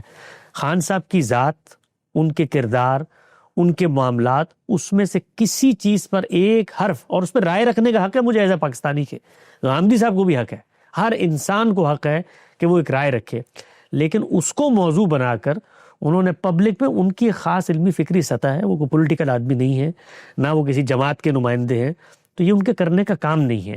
نہ صرف یہ کرنے کا کام نہیں بلکہ انہوں نے تعلیم دی ہے کہ یہ کام جب آپ کرتے ہیں تو عدالت کی سطح پر اگر آپ کسی چیز کو بیان کرنے کی پوزیشن میں نہیں ہیں تو پھر یہ کام نہ کریں، لوگوں کو چور چور بھی نہ کہیں، اور لوگوں کو بگوڑا بھی نہ کہیں، اور لوگوں کو بزدل بھی نہ کہیں، اور لوگوں کے نام بھی نہ بگاڑیں، یہ تنابز بالالقاب بھی نہ کریں۔ تو 10 چیزیں ہیں۔ ایک جو قوم کا بڑا ہوتا ہے نا، ہماری یہ بڑی بدقسمتی ہے، بڑی بدقسمتی، میں معذرت کے ساتھ عرض کر رہا ہوں، بڑی بدقسمتی ہے کہ ہم کبھی بھی، وہ جو بڑے لوگ ہوتے ہیں وہ جب ہمیں توجہ دلاتے ہیں، وہ ہماری خیر، یعنی غامدی صاحب جیسے آدمی کے بارے میں جتنا آپ کے دل میں حسن ظن، آپ نے اس کا اظہار کیا، یہ تو آپ جانتے ہیں نا کہ ان کو کسی پارٹی کا ٹکٹ نہیں چاہیے، ان کو کوئی دنیا کا فائدہ نہیں چاہیے، وہ اللہ نے ان کو جو مقام عزت دی ہے وہ اپنی جگہ پر ہے۔ تو اگر وہ کوئی توجہ بھی دلاتے ہیں جو آپ کو تاثر میں، جس طرح آپ نے فرمایا تھا نا کہ بعض جگہ تاثر میں یہ لگتا ہے کہ جیسے وہ، تو پھر اس پہ زیادہ حساس ہونا چاہیے، سننے والوں کے کان کھڑے ہونے چاہیے کہ یار یہ تو اتنا سیدھا آدمی ہے کہ اس نے کبھی کسی کا نام تک نہیں لیا، اگر اس کی گفتگو سے مجھے یہ تاثر بھی مل رہا ہے کہ شاید ہماری پارٹی یا ہمارے لوگ کوئی اس طرح کا کام کر رہے ہیں تو ہمیں متنبع ہو، تو اثر لینے کی یہ بات ہے، نہ کہ اگلے کے اوپر آپ چڑھ دوڑیں اور اس کو کہیں تم نے ہمارے فلاں کے بارے میں نام کیوں دیا تھا اور تمہارے اپنا اصول کے خلاف ہے، اور یہ سب سوچنے کی وہ چیزیں ہیں۔ اور یہ جو لوگ ہوتے ہیں یہ قوم کے محسنین ہوتے ہیں، یہ اور یہ ہر ایک کے، میں آپ کو بتاؤں، میں غامدی صاحب کے اوقات وغیرہ مینج کرتا ہوں، ہر طبقے کے لوگ سیاست کے اندر وہ ان کی اتنی ہی عزت کرتے ہیں، اور خود یہ تحریک انصاف ہو، پاکستان مسلم لیگ ہو، جماعت اسلامی، جتنی بھی سیاسی جماعتیں ہیں، سب لوگ، ہم نے بھی جماعت اسلامی کے اوپر ایک سیریز کی ہے، جماعت اسلامی ماضی حال مستقبل، ٹھیک ہے نا، اس میں مثبت طور پہ بتایا ہے کہ بھئی ایک جماعت پیدا ہوئی، وہ کیا کرنے کے لیے اٹھی تھی، کیا تنقید بھی ہے، ہر چیز ہے، لیکن لوگ یہ جانتے ہیں کہ یہ جو بندہ ہے یہ خیرخواہی کے مقام پر کھڑا ہوا ہے۔ تو یہ اگر کسی کے کو توجہ دلاتا ہے اور کسی کو تاثر ہوتا ہے، مجھے اگر یہ تاثر، اور میں کسی کو بڑا سمجھتا ہوں کہ یار وہ مجھ سے ناراض ہے، یا اس کو مجھ سے کوئی گلہ ہے، یا مجھ میں کوئی ایسی اخلاقی خرابی ہے جو مجھے لگتا ہے یہ زیر بحث لا رہا ہے، مجھ میں پائی جاتی ہے، شاید میرے پس منظر میں زیر بحث، تو وہاں پر تو طبیعت اور توجہ یہ ہونی چاہیے کہ ہم اس کو ٹھیک کریں۔ اگر غامدی صاحب، میں 1 منٹ کے لیے مان لیتا ہوں، ہر انسان کے ہاں کوئی نہ کوئی چیز کسی پس منظر میں پیدا ہوتی ہے، تو آپ کو اگر کبھی یہ محسوس ہوا تو دیکھنے کی یہ بات ہے کہ یار ان کی تنقید اخلاقی نوعیت کی ہے، کیا وہ یہ بتا رہے ہیں کہ ہمارے حکمران جو ہیں یہ اس طریقے سے گفتگو کرتے ہیں، تو ہو سکتا ہے میرا لیڈر بھی کرتا ہو، تو مجھے ایسے شخص کے ساتھ اپنی ایفیلیشن کا اظہار کنڈیشنل کرنا چاہیے، ان معاملات میں مجھے اختلاف کرنا چاہیے۔ تو یہ سوچنے سمجھنے کی چیزیں ہوتی ہیں، ان پہ جب تک ہم توجہ نہیں دیں گے تو اس کا ایک نتیجہ نکلتا ہے، مذہب میں وہ نتیجہ نکلتا ہوا آپ کو نظر آتا ہے، غامدی صاحب اس کو حل کرتے ہیں تو بڑے محبوب نظر آتے ہیں، کیونکہ وہ مذہب میں یہ نتیجہ ہوتا ہے کہ وہاں پہ اختلاف کریں تو وہ اسی پروسیس سے گزرے ہیں، ٹائم تھوڑا زیادہ گزر گیا ہے، 700-800 سال گزر گئے ہیں، تو کلٹ بن گئے ہیں، فرقے بن گئے ہیں، تو وہ پھر کیا کرتے ہیں، چڑھ دوڑتے ہیں، وہ پرسیکیوشن کرتے ہیں، وہ پھر آپ کی داڑھی ناپتے ہیں، وہ پھر آپ کی بیگم کا پردہ دیکھتے ہیں، تو وہاں پر غامدی صاحب بچاتے ہوئے بڑے محبوب بن جاتے ہیں، اس لیے کہ انہوں نے مذہبی لوگوں سے نکال لیا۔ تو یہ جو طبقات سیاسی کشمکش کے نتیجے میں جن پر تنقید کی جائے اور جو اپنے آپ کو معصوم عن الخطا سمجھتے ہیں، ان چیزوں پر بھی جو اخلاقیات کی بنیاد ہیں کہ آپ نے کسی پہ جھوٹا الزام نہیں لگانا، آپ نے کسی کو مثال کے طور پہ چور نہیں کہنا جب تک کہ وہ عدالت کی سطح پہ ثابت، کسی کی شخصی کریکٹر اسیسینیشن نہیں کرنی، تو یہ چیزیں جب آپ کسی طبقے کے اندر ایکسیپٹ کرنا شروع کر دیتے ہیں تو اس کے نتیجے میں کلٹس بنتے ہیں، وہ کلٹ پھر کیا کرتے ہیں، وہی کام کرتے ہیں جو مذہبی جتھے کرتے ہیں، ان کو پھر برے لگتے ہیں وہ لوگ جو توجہ دے رہے ہیں، یار مذہبی لوگوں کو پھر برے لگتے ہیں نا، یہ آپ کیا بات کر رہے ہیں، آپ نے میرے بزرگ پر، آپ نے اس کے ساتھ رحمت اللہ علیہ نہیں کہا، آپ نے لقبات نہیں لگائی، آپ نے توہین کر دی، آپ نے گستاخی کر دی، آپ کو تو دین کا نہیں پتا، فلاں کے ایجنڈا فلاں کے ایجنڈا، تو یہ عمل ہونے سے روکنا ہے ہم نے اپنے سوسائٹی میں، اس کے لیے ان جیسے بزرگ اور حکیم اور دانا وہ توجہ دلاتے ہیں، اس توجہ سے سبق حاصل کرنا چاہیے۔ جی بہت شکریہ، بہت شکریہ۔ بہت شکریہ حسن بھائی، جزاک اللہ۔ نیکسٹ کالر ہے ہمارے ساتھ یہاں پر ابن ابی الحدید صاحب، وہ اپنا مائک انمیوٹ کر کے حسن بھائی سے سوال کر سکتے ہیں۔ السلام علیکم حسن بھائی۔ وعلیکم السلام۔ میرا آپ سے سوال تھا اتمام حجت کے حوالے سے نا، اتمام حجت کے پرنسپل اور اس کی اپلیکیشنز کے حوالے سے، تو میں اپنے سوال کو تھوڑا الیبریٹ کر دیتا ہوں۔ آواز میری کلیئر ہے آپ کو؟ جی اوکے۔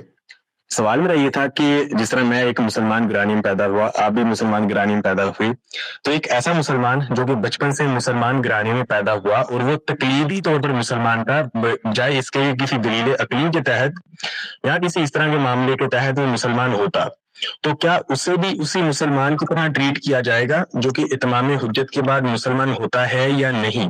اور مسلم اسٹیٹ میں ایسے مسلمان کے ساتھ کیا معاملہ ہوگا؟ لائک کیا اس کے اوپر اسلامی حدود کا نفاذ ہوگا یا نہیں ہوگا، یا اسے ایمبیگوٹی میں چھوڑ دیا تو اس کے اوپر شریعت کی حدود کا نفاذ نہیں کیا جائے گا؟ جی واضح، اس پر ہمارے استاد نے لکھا بھی ہے کہ مسلمان ریاست کے اندر ایک تو آپ کی ظاہری شناخت ہے، اس شناخت کے اعتبار سے ریاست آپ سے دو چیزوں کا مطالبہ کر سکتی ہے۔ اس شناخت میں ظاہری بات ہے آپ کا شعور شامل نہیں ہے کہ آپ نے وہ شناخت شعور سے اپنائی ہے یا بے شعوری میں اپنائی ہے، وہ آپ کی ظاہری شناخت ہے۔ تو اس کو قرآن مجید نے بھی واضح کر دیا ہے کہ اگر آپ یہ دو کام کرتے ہیں تو پھر ریاست اس سے زائد کا کوئی آپ سے مطالبہ نہیں کر سکتی۔ فَإِنْ أَقَامُوا الصَّلَاةَ وَآتَوُا الزَّكَاةَ فَخَلُّوا سَبِيلَهُمْ، دوسری جگہ فرمایا فَإِخْوَانُكُمْ فِي الدِّينِ۔ تو یہ تو ریاست کر سکتی ہے کہ آپ اگر مسلمان ہیں تو بھی نماز پڑھا کریں اور جمعے میں آیا کریں، حکمران کا حق ہے کہ وہ بلائے آپ کو اور آپ جمعے میں جائیں، اور وہ آپ سے اللہ نے جو نصاب مقرر کیا اس کے مطابق آپ سے زکوٰۃ لے۔ لیکن اگر آپ کسی جرم کا ارتکاب کر دیتے ہیں تو جرم کے ارتکاب کے بعد سزا کے لیے اللہ تعالیٰ نے جو کرائیٹیریا قرآن مجید میں مقرر کیا ہے اس کے تین پہلو ہیں۔ پہلا یہ کہ وہ جو جرم ہے وہ اپنی کامل صورت میں ہونا چاہیے، دوسرا یہ کہ جرم کی نوعیت کسی رعایت کا تقاضا نہ کرتی ہو، اور تیسری یہ ہے کہ مجرم کے حالات کسی رعایت کا تقاضا نہ کرتے ہوں۔ تو اب ہم یہ دیکھیں گے کہ جس شخص سے جرم ہوا ہے اس نے کس ذہنی کیفیت، کس ذہنی حالت میں یہ کام کیا، اس لیے کہ جس سزا کا ہم اس پر نفاذ کر رہے ہیں وہ سزا صرف جرم کی سزا نہیں ہے، وہ اللہ تعالیٰ سے عہد اطاعت باندھنے کے بعد جرم کر کے اس عہد کو توڑنے کا عتاب اور سزا ہے، جس کو اللہ تعالیٰ آخرت میں تو دیں گے ہی دیں گے، دنیا میں اپنا عذاب کہہ کر اس کو نافذ کر رہے ہیں۔ اگر آپ دیکھیں تو اللہ تعالیٰ نے ان کو عذاب کہا ہے، خود یہ جو آیات سرکہ ہیں جس کے اندر یہ ہاتھ کاٹنے کی السارق والسارقۃ فقطعوا ایدیہما والی آیت ہے، اس کو دیکھیں اگلی آیت میں عذاب کہا اور بتایا، اس کا ریشنل بتایا کہ نکالا من اللہ جزاء بما کسب، یعنی اللہ کی طرف سے بدلہ ہے، اس چیز کا بدلہ کہ جو ایک بندہ مومن نے کیا تھا کہ میں کسی کی مال میں ہاتھ نہیں لگاؤں گا۔ تو وہاں پر پھر اس کا شعور زیر بحث آئے گا اور وہاں پر یہ پوچھا جائے گا، دیکھا جائے گا۔ چنانچہ غامدی صاحب نے شریعت کی سزاؤں کے زیر عنوان ایک مضمون لکھا ہے، اس میں یہ بتایا ہے کہ موجودہ دور کے بیشتر مسلمان حکمن اس معاملے میں کہ وہ دین کے اندر عہد اطاعت باندھ کے داخل ہوئے تھے، پھر انہوں نے جرم کیا، اب ان پر حدود کا نفاذ کیا جائے تو حکمن وہ غیر مسلموں کے حکم میں ہی ہے۔ یعنی کہ آپ کے کہنے کا مطلب یہ ہے کہ جو حدود ہیں وہ اپنی اصل میں ایک عذاب کا درجہ رکھتی ہیں، یعنی وہ ایک عذاب کی دنیاوی مینیفیسٹیشن ہے ایک مسلمان کے لیے کہ اس نے اللہ تعالیٰ سے اپنا عہد توڑا۔ تو پھر وہ مسلمان، یعنی کہ آپ اتمام حجت کا ہم تو تعین نہیں کر سکتے کہ کسی مسلمان کے اوپر اتمام حجت ہوئی یا نہیں ہوئی، اور ریاست پھر کسی انفرادی مسلم مجرم کے اوپر حد کیسے نافذ کرے؟ کیا اس سے پوچھا جائے گا کہ تمہارے اوپر اتمام؟ دونوں چیزیں ہوں گی۔ اتمام حجت کو تو یہاں زیر بحث نہ لے کر آئیں، وہ ایک اصطلاح ہے، اس کی اپنی بات۔ اصل چیز یہ ہے کہ کیا وہ شعوری طور پر اس چیز کو تسلیم کرتا ہے کہ اس نے اللہ سے عہد اطاعت باندھا تھا، دین کو اپنایا تھا۔ تو دونوں چیزیں ہوں گی۔ پہلی چیز اس شخص کا اپنا بیان ہوگا، وہ اگر یہ کہتا ہے کہ جی میرا تو والد مسلمان تھا، میں تو پیدا ہوا جھونپڑی میں، اس کے بعد اپنا نام میں نے رکھ لیا، باقی میں تو کبھی زندگی میں نہ اللہ نہ رسول کسی سے واقف ہی نہیں ہوں، تو اس کا بیان بھی ہوگا، اور جو قانون نافذ کرنے والی جگہ پر کھڑا ہوا قاضی یا جج ہے اس کی اپنی تحقیق بھی ہوگی۔ مثال کے طور پہ مجھ سے کسی جرم کا ارتکاب ہو جائے تو میں عدالت میں جا کے یہ محض بیان دے دوں جی مجھے تو دین کا نہیں پتہ تھا، تو جج جو ہے وہ یہ گفتگو نکال کے دکھائے گا, وہ کہے گا اچھا دین کا نہیں پتا تھا, تم تو 20 سال سے دین پہ تقریریں کر رہے تھے, تو کیسے نہیں پتا تھا دین کو, تو تمہارا بیان ہی غلط ہے. تو دونوں چیزیں ہوں گی, متحقق کیا جائے گا اس کے اس دعوے کو کہ کیا اس کو واقعی میں دین کا شعور نہیں تھا یا شعور تھا, اور یہ بھی کہ اس سے جرم کا ارتکاب ہوئے تو اللہ کی سزا کا نفاذ نہیں ہوگا. باقی نیچے کی جو سزائیں ہیں وہ آپ ان کو دینا چاہیں ضرور دیں, اس میں کیا ہے. یہ تو آخری اور حتمی سزائیں, انتہائی سزائیں ہیں جو یہاں بیان ہوئی ہیں, انتہائی فعل پر بیان ہوئی ہیں. اگر یہ دونوں چیزیں نہیں ہیں تو اس سے نیچے آپ جو سزا چاہیں اس کو دے سکتے. یہی آپ کے کہنے کا مطلب یہ ہے کہ اس شخص کی اپنی شہادت اور باقی کرائم کے ساتھ اس بات کا تعین کیا جائے گا کہ اس نے عہد اطاعت کیا تھا یا نہیں کیا تھا. یعنی کہ ایسا بھی نہیں کہ آپ وہ جان چھڑانے کے لیے جھوٹ بول دیں, یعنی تحقیق کی جائے گی کرائم کے ساتھ اور پھر اس شخص کو وہ انتہائی سزا دی جائے گی, تو اس سے نچلے درجے پہ بھی تعزیری سزا. جی ہاں, آپ اس کو سیاستاً کوئی بھی سزا دے سکتے ہیں. اس سے نیچے آپ دیکھیں نا, مثال کے طور پر یہ ہوتا ہے ہمارے ہاں, چھوٹے بچے جب چوری کر لیتے ہیں تو اندازہ یہی ہوتا ہے نا, ان کو دنیا کا قانون بھی یہی کرتا ہے ان کے ساتھ, کہ ان کے ساتھ وہ معاملہ نہیں کیا جاتا جو ایک سکہ بند چور کے ساتھ کیا جاتا ہے. جی ہاں.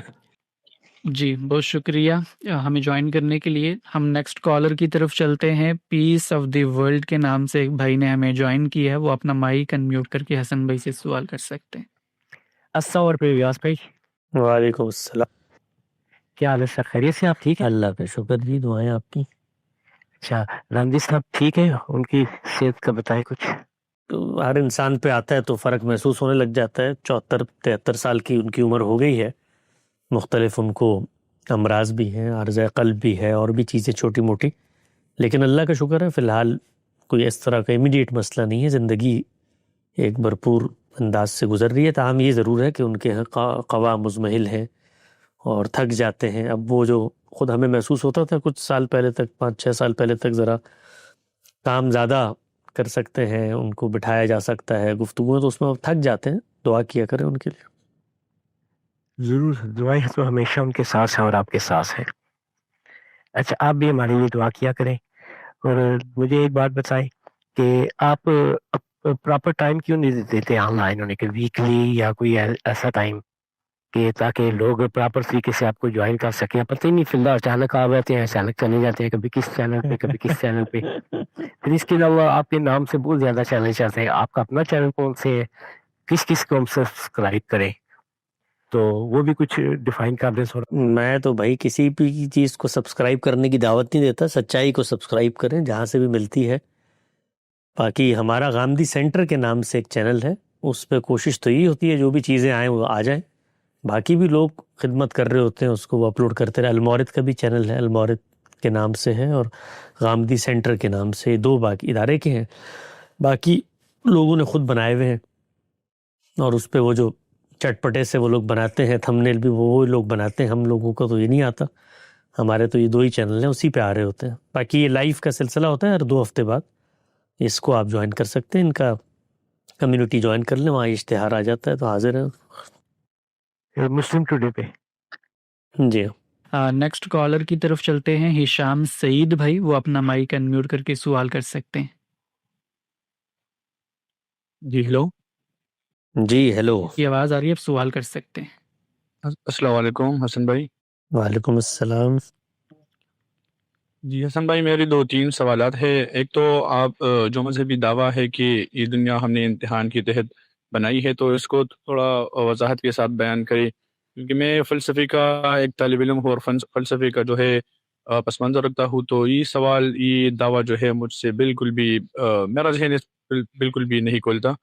اور دوسری بات یہ ہے کہ اس دعوے کے تحت جو دنیا میں جانوروں پر جو مشکلات آتے ہیں, یا جیسے ہی جو پریگننٹ اینیملز ہوتے ہیں, ان کی جیسی ہی ڈیلیوری ہوتی ہے تو وہ بچے جو ہے شیر آ کر وہ کھا جاتے ہیں. تو یا اس طرح کی کوئی جو ہے, وہ جو چھوٹے پرندے ہوتے ہیں, اس کی جو بچے ہوتے ہیں وہ ڈائریکٹلی کھا جاتے ہیں. تو اس کا جو ہے مطلب اس کا مقصد کیا ہے, اس کو پیدا کرنے کا مقصد کیا ہے. اور دوسری بات یہ کہ اس کے بدلے میں اس جانور کی جو ماں ہے ان کو کیا بدلہ ملے گا, ان کو کیا صلاح ملے گا, کیونکہ وہ تو بھی پین جو ہے فیل کرتے ہیں, اس میں بھی جو ہے پین ریسیپٹرز ہوتے ہیں, تو ان کو کیا بدلہ ملے گا.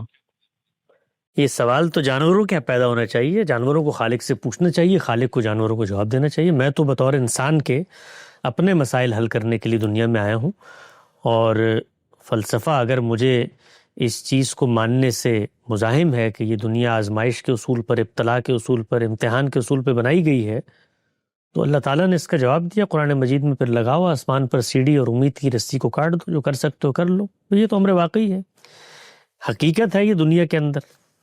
تو آپ اس کو کوئی شخص بھی قبول نہ کرے کیا کر سکتے ہیں؟ اللہ نے تو اسی اصول پہ دنیا بنائی ہے، تبدیل کر دیں اس کو۔ جی میں اپنا سوال تھوڑا اور واضح کروں، مطلب یہ کہ اگر مجھے کوئی تکلیف پہنچتی ہے یا میرے بچے کو تکلیف پہنچتی ہے، تو ان کا شمار جو ہے وہ آراف میں ہوگا، یا ان کو تکلیف پہنچانے کی وجہ مطلب مجھے جنت ملے گا، ان پر صبر و برداشت کر کے مجھے جنت ملے گا۔ لیکن مطلب یہ کہ اگر ہم اس کو لے لیں کہ ہاں یہ امتحان ہے، تو ٹھیک ہے مجھے تو جنت ملے گا، میرے بچوں کو جو ہے آراف میں شمار کر کے ان کو جنت بھیجا جائے گا، لیکن جانوروں کے بچے کو کیا ہوگا اگر ہم اس امتحان کو جو ہے ان پر اپلائی کریں؟ مطلب ہمارے اندر ان کو تکلیف دینے کا مقصد کیا ہے؟ جب ہم یہ کہتے ہیں ان کو تکلیف دینے کا، تو اس میں کچھ مقدمات ہمیں ماننے پڑتے ہیں۔ پہلی یہ کہ تکلیف کا احساس جو مجھے بطور انسان کے ہوتا ہے، وہی احساس میں مانتا ہوں کہ جانوروں کو بھی ہوتا ہے۔ پہلے اس کی بنیاد کیا ہے میرے نزدیک؟ مجھے کیسے پتہ چلا جانوروں کے ساتھ بھی تکلیف کا یہی معاملہ ہوتا ہے جو تکلیف کا معاملہ میرے ساتھ ہوتا ہے؟ جی سر، وہ جو ہم سائنٹیفک کلاسیفیکیشن کرتے ہیں، جو ہم بھی کنگڈم انویلیا میں ہوتے ہیں، اور وہ بھی مطلب بفلو یا کاؤ جو ہے، ہم میں بھی پین ریسپٹرز ہوتے ہیں، ان میں بھی پین ریسپٹرز ہوتے ہیں۔ ہمارا بھی سینٹرل نروس سسٹم جو ہے اور ان کا جو سینٹرل نروس سسٹم ہوتے ہیں وہ یکساں ہوتے ہیں۔ تو ہم سائنٹیفک بیس پر یہ کہہ سکتے ہیں کہ ہم جو پین فیل کرتے ہیں، ہم جو پرسیو کرتے ہیں، وہ بھی ہماری طرح پرسیو۔ سائنٹیفک انداز سے آپ یہ تو بتا سکتے ہیں کہ ان کو درد ہوتا ہے، کرراہتے ہوئے وہ نظر آتے ہیں، لیکن نوعیت درد وہی ہوتی ہے جو ہمیں ہوتا ہے، یہ سائنس کہاں بتاتی ہے؟ بھائی یہ تو شعور کی اس سطح پر جا کے کسی چیز کو دریافت کرنا ہے جو تجربے کے بغیر ہو نہیں سکتی۔ اگر جانوروں کے پاس اس طرح کی زبان ہوتی، یہ مختصر میں جواب دے رہا ہوں، اس کے اوپر ایک بہت تفصیلی گفتگو رشتہ دنوں دنیا نیوز آپ سن سکتے ہیں، بچوں کے پس منظر میں بھی اس کو بھی آپ پس منظر میں مفصل میں جواب دے رہا ہوں کہ ہاں کے پس منظر میں بھی اس کو بھی آپ سن سکتے ہیں۔ صرف مختصر میں جواب دے رہا ہوں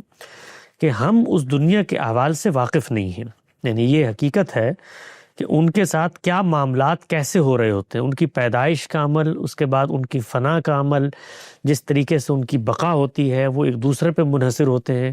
مچھلی کو دیکھیں نا، ایک ہی مچھلی لاکھوں مچھلیوں کو نگلتی ہے، اس سے ایک بڑی مچھلی بنتی ہے، وہ کس طریقے سے دنیا کا نظام، اس میں سے کوئی بھی چیز ہماری گرفت میں نہیں ہے میرے بھائی۔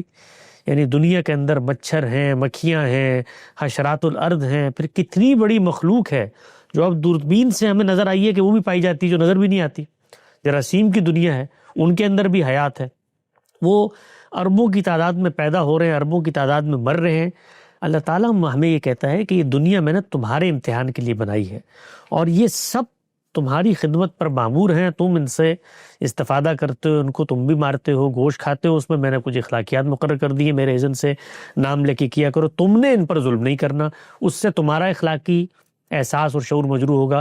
میں کسی جانور کو پتھر نہیں مار سکتا، میں اس کو اذیت نہیں دے سکتا، یہ مجھ سے متعلق ہدایات ہیں۔ باقی خالق نے ان کو بنایا ہے، اس کو بنانے کے پیش نظر کیا مقاصد ہیں، اس نے بعد میں ان کے ساتھ تکلیف کے ساتھ کیا معاملہ کرنا ہے، ان کو صرف میرے امتحان کے لیے پیدا کیا ہے، ان کے ساتھ کچھ جزا کا معاملہ نہیں ہوگا، یہ خالق سے متعلق سوالات ہیں۔ میں انسان ہوں، میں اپنا پرچہ حل کر رہا ہوں اس وقت، مجھ سے اپنا پرچہ حل نہیں ہو رہا ہے اس دنیا میں۔ آپ جو ہے وہ مجھے باقی لوگوں کے پرچے کہیں گے، میں بتاؤں جانوروں کے ساتھ کیا کرے گا، بھائی میں اس وقت تو اپنے اس میں ہوں کہ میرے ساتھ کیا ہوگا۔ اصل سوال تو یہ ہے، تو میں جس خالق کو مانتا ہوں اس کے نے یہ بتا دیا کہ میں کسی نفس پہ ظلم نہیں کروں گا۔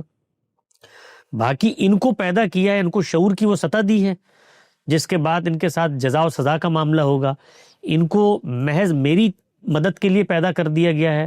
یہ کائنات میں جس طرح کریکٹرز آپ سجا دیتے ہیں ایک سٹیج کے اندر، وہ صرف اس لیے ہوتے ہیں کہ وہ ہمیں سپورٹ کریں، اس مقصد کے لیے ہوتے ہیں، پردہ ہے اور چیزیں ہیں۔ تو اب میرے ساتھ جو معاملہ ہے خالق کا، مجھے اس کو حل کرنا ہے۔ باقی 10,000 چیزیں ہیں جس پر خالق کے ساتھ اگر آپ کے ذہن میں کچھ کیوریوسٹیز ہیں، وہ ملاقات ہو ان سے، اللہ تعالیٰ سے آپ ضرور پوچھیں ان سے. میرے ذہن میں ہوگی میں بھی پوچھوں گا، لیکن میں اس پوزیشن میں نہیں ہوں کہ میں بیٹھ کے ان کی طرف سے آپ کو جواب دوں کہ بھی جانوروں کے ساتھ وہ یہ معاملہ کریں. وہ جانے، اس نے بنایا ہے. میرے سامنے تو امر واقعی ہے کہ یہ دنیا ابتلا کے اگر نہیں ہے تو پھر انکار کر دے ابتلا نہیں ہے. بھائی دنیا میں سب اچھا ہی اچھا ہے، خیر ہی خیر ہے. شر تو ہے یہاں پر، تو شر ہے، تو اب شر ہے تو شر کا خاتمہ تو ہو نہیں سکتا. تو ایک خالق کا بیانیہ ہے، اس کو سن لے. وہ کہتا ہے شر ہے اس لیے کہ تمہیں آزمانا ہے میں نے یہاں پہ، تو اس آزمائش میں تم کامیاب ہوگے تو پورا پورا بدلہ دوں گا، اجر دوں گا، انبیاء کی مائیت میں کھڑا کر دوں گا. یہ اس کا نیریٹو ہے. اس نیریٹو کو آپ تسلیم نہیں کرتے تو وہ قرآن مجید، یہ کو میں نے طنز کی بات نہیں کی، تو قرآن میں ہے یہ کہ پھر آسمان کی طرف سیڑھی لگاؤ اور امید کی رسی کو کاٹ دو. جو کر سکتے ہو کر لو. پھر یہی ہو سکتا بھئی، یہ تو ہے نا امر واقعی ہے. دنیا بنائی اس اصول پہ. میں کیا کر سکتا ہوں بطور انسان؟ آپ بتائیں نا کیا کر سکتا ہوں؟ چلتے پھرتے انسان یکا یک ہسپتالوں میں پہنچ جاتے ہیں، سسکتی آہوں پر پوری زندگی کی سانسیں لیتے ہیں. تو میں اور آپ کچھ کر سکتے ہیں؟ یہ دنیا کے اندر جو کانفلکٹ زونز ہیں، وار زونز ہیں، بچوں کی صورتحال آپ دیکھیں، ہم کچھ کر سکتے ہیں؟ کچھ بھی نہیں کر سکتے. یہ بچے معذور پیدا ہوتے ہیں، بھوک ہے، غربت ہے، افلاس ہے، ظلم ہے. پھر یہ لوگ جابر حکمران آ جاتے ہیں، ملکوں پہ حملہ کرتے ہیں، سب کرتے ہیں. تو ان میں سے کیا چیز ہے جو میں ختم کر سکتا ہوں دنیا میں؟ نہیں کر سکتا نا، آج تک نہیں ختم کر سکے ہم بطور. تو مان لے نا، خالق کی بات کو مان لیں ہم کہ یہ بنائی ہے اللہ تعالیٰ نے. اس میں ہم نے اپنے آپ کو محفوظ رکھنا ہے، اپنے امتحان کا پرچہ حل کرنا ہے، باقی وہ پورا اجر دے گا. صحیح. بہت شکریہ سر، جی بہت شکریہ. بہت شکریہ ہمیں جوائن کرنے کے لیے. نیکسٹ کالر ہیں ہمارے ساتھ یہاں پر سہیل شاہ صاحب. وہ اپنا مائک انمیوٹ کر کے سوال کر سکتے ہیں. ہائے اسم بھائی، کیسے ہیں آپ؟ دلی سے میں آپ لوگوں کو سنتا رہتا ہوں، اور گامدی صاحب سے بہتر اسکالر میں نے تو کوئی نہیں دیکھا ریسنٹلی. میں تو ویسے کافی سن چکا ہوں، میرے بہت سارے سوالوں کا جواب تو مل ہی چکا ہے، لیکن کبھی بھی کسی انسان کو تسلی تو ہوتی نہیں ہے. بٹ ڈو یو تھنک بڑی یہ جو مسلمس کا اسپیسیفکلی انڈیا اور پاکستان میں جو ایک لمیٹڈ مائنڈ سیٹ ہے، they have this kind of ego, they boosted ego کہ ہم یورپ کے اوپر چھا جائیں گے اور ہم سے اونچی کوئی امت نہیں ہے، ہم سے زیادہ کوئی سمجھدار اور پڑھا لکھا نہیں ہے، اور ہم سے اونچی کسی کی کوئی آئی نہیں. مطلب کیونکہ میں انڈیا میں رہتا ہوں اور میں ٹاپ کلاس لوگوں کے بیچ میں کام کرتا ہوں. اللہ تعالیٰ نے مجھے کافی اچھا مطلب ایڈورٹائزنگ اور سیلس کا کام دیا ہے. تو میرا کام ہوتا ہے کہ جو مہنگے اور ٹاپ کلاس کورس ہوتے ہیں، لیٹ سے ایڈورٹائزنگ میں، یا میں کہوں شیئر مارکیٹ میں یا ریئل اسٹیٹ میں، تو میں ہر کلاس کے بندے سے ملتا ہوں. And you will be surprised to know کہ سکھوں کے اندر، ہندوؤں کے اندر، جینیز کے اندر میں نے جتنی صلاحیت دیکھی انسانوں میں نے مسلمس کے اندر کبھی نہیں دیکھی. They always have this kind of limited mindset and a victimhood کا مائنڈ سیٹ جو ہے. تو میں چاہتا ہوں کہ میں اپنی قوم کے لیے کچھ کروں آنے والے وقت میں، so that they can come out of their limited mindset and they can also think کیا نہیں ہم اچھے ہیں and we can also be better. صحیح ہے، یہ ٹھیک ہے. ہندوستان کے اندر ہمارے ہاں کافی عرصے سے مولانا وحید الدین خان بھی اس کے بارے میں توجہ دلاتے تھے کہ مسلمانوں نے اپنی تعلیم پر اور اپنی ملی ترقی کے اوپر کوشش نہیں کی. اس میں دیکھیں ایک کام تو ہوتا ہے انڈیویجول سطح پہ، آپ ہیں، کوئی اور مسلمان ہے، وہ کامیاب ہو گیا، اللہ تعالیٰ نے دنیا میں امکانات تلاش کیے. اس میں جو اصل چیز رول پلے کرتی ہے نا، وہ لیڈرشپ کے رویے ہیں. لیڈرشپ چیزوں کو ایک بڑے کینوس میں دیکھتی ہے اور اس لحاظ سے وہ لوگوں کی رہنمائی کرتی ہے، نسلوں کے لیے وہ اصول مرتب کرتی ہے کہ اب تمہارا لائحہ عمل کیا ہے. تو بدقسمتی ہماری یہ ہے، جو میں نے بالکل پہلے سوال کے جواب میں جب یہ گفتگو شروع ہوئی تھی، اگر آپ نے نہیں سنا اس کو سن لیجئے گا، یہ بتانے کی کوشش کی تھی کہ ہماری جو مسلم لیڈرشپ ہے، اور اس میں پولیٹیکل لیڈرشپ بھی ہے اور مذہبی لیڈرشپ بھی ہے. تو پولیٹیکل لیڈرشپ تو بہت حد تک کمپرومائز کر کے چیزوں کو سمجھ کر ایک لائحہ عمل کو تسلیم کر چکی ہے، لیکن مسلمانوں کا مسئلہ یہ ہے کہ وہ ایک مذہب کے رشتے میں بندھے ہوئے ہیں. تو لازماً ان کے ایک ریلیجس لیڈرشپ پیدا ہونی ہے. وہ جو لیڈرشپ ہے وہ حقائق کی اس درجے معرفت نہیں رکھتی، اور اس میں وہی اپنی واپس گلوری کو جینے کا جذبہ ہے، جس کے نتیجے میں پھر آپ کو نہ امن کا وقفہ ملتا ہے، نہ کانفلکٹ کا خاتمہ ہوتا ہے، نہ استحکام آتا ہے، نہ لوگ تعلیم پر توجہ دے سکتے ہیں. اور میں آپ سے عرض کروں کہ جن ملکوں میں پولیٹیکل لیڈرشپ اور مذہبی لیڈرشپ ایک پیج پہ آئی ہے، مسلمانوں کے ہی ہاں، انہوں نے میریکلز کر کے دکھائے ہیں. آپ اس وقت جائیے ملیشیا کو دیکھیے، ترکی کو دیکھیے، مثلا دنیا کی متمدن ترین ریاستیں، میں امریکہ میں رہتا ہوں، میں نے دنیا دیکھی ہے، ان کا موازنہ نہیں کر سکتے آپ ان کی ترقی سے. اس درجے ترقی وہاں پر ہوئی ہے، قوم نے ترقی کی ہے، لوگوں کا معیار زندگی بلند ہوا ہے، تعلیمی ادارے دنیا کے بہترین وہاں بنے ہیں، ان کے پاسپورٹ کی عزت ہے. یعنی اس وقت ملیشیا کا جو پاسپورٹ ہے وہ امریکی پاسپورٹ جتنا مضبوط ہے، بلکہ اس سے بھی ایک دو ملک زیادہ مضبوط ہے. سو ہوا کیا ہے کہ لیڈرشپ نے لاہ عمل بنایا، اور پھر یہ ایک دن کا کام نہیں ہے. یعنی یوں نہیں ہو سکتا کہ صدیوں کی محرومی اور امراض کو میں اور آپ کوئی امرت دھارا دے کر ایک دن میں ٹھیک کر لیں. اس میں پھر کنسسٹنٹ لاہ عمل ڈائریکشن ہوتی ہے، اس میں پھر 20 25 30 40 سال کام کیا جاتا ہے. تو مجھے یہ تو آپ نے بالکل صحیح کہا حسن بھائی، and I like your attitude also.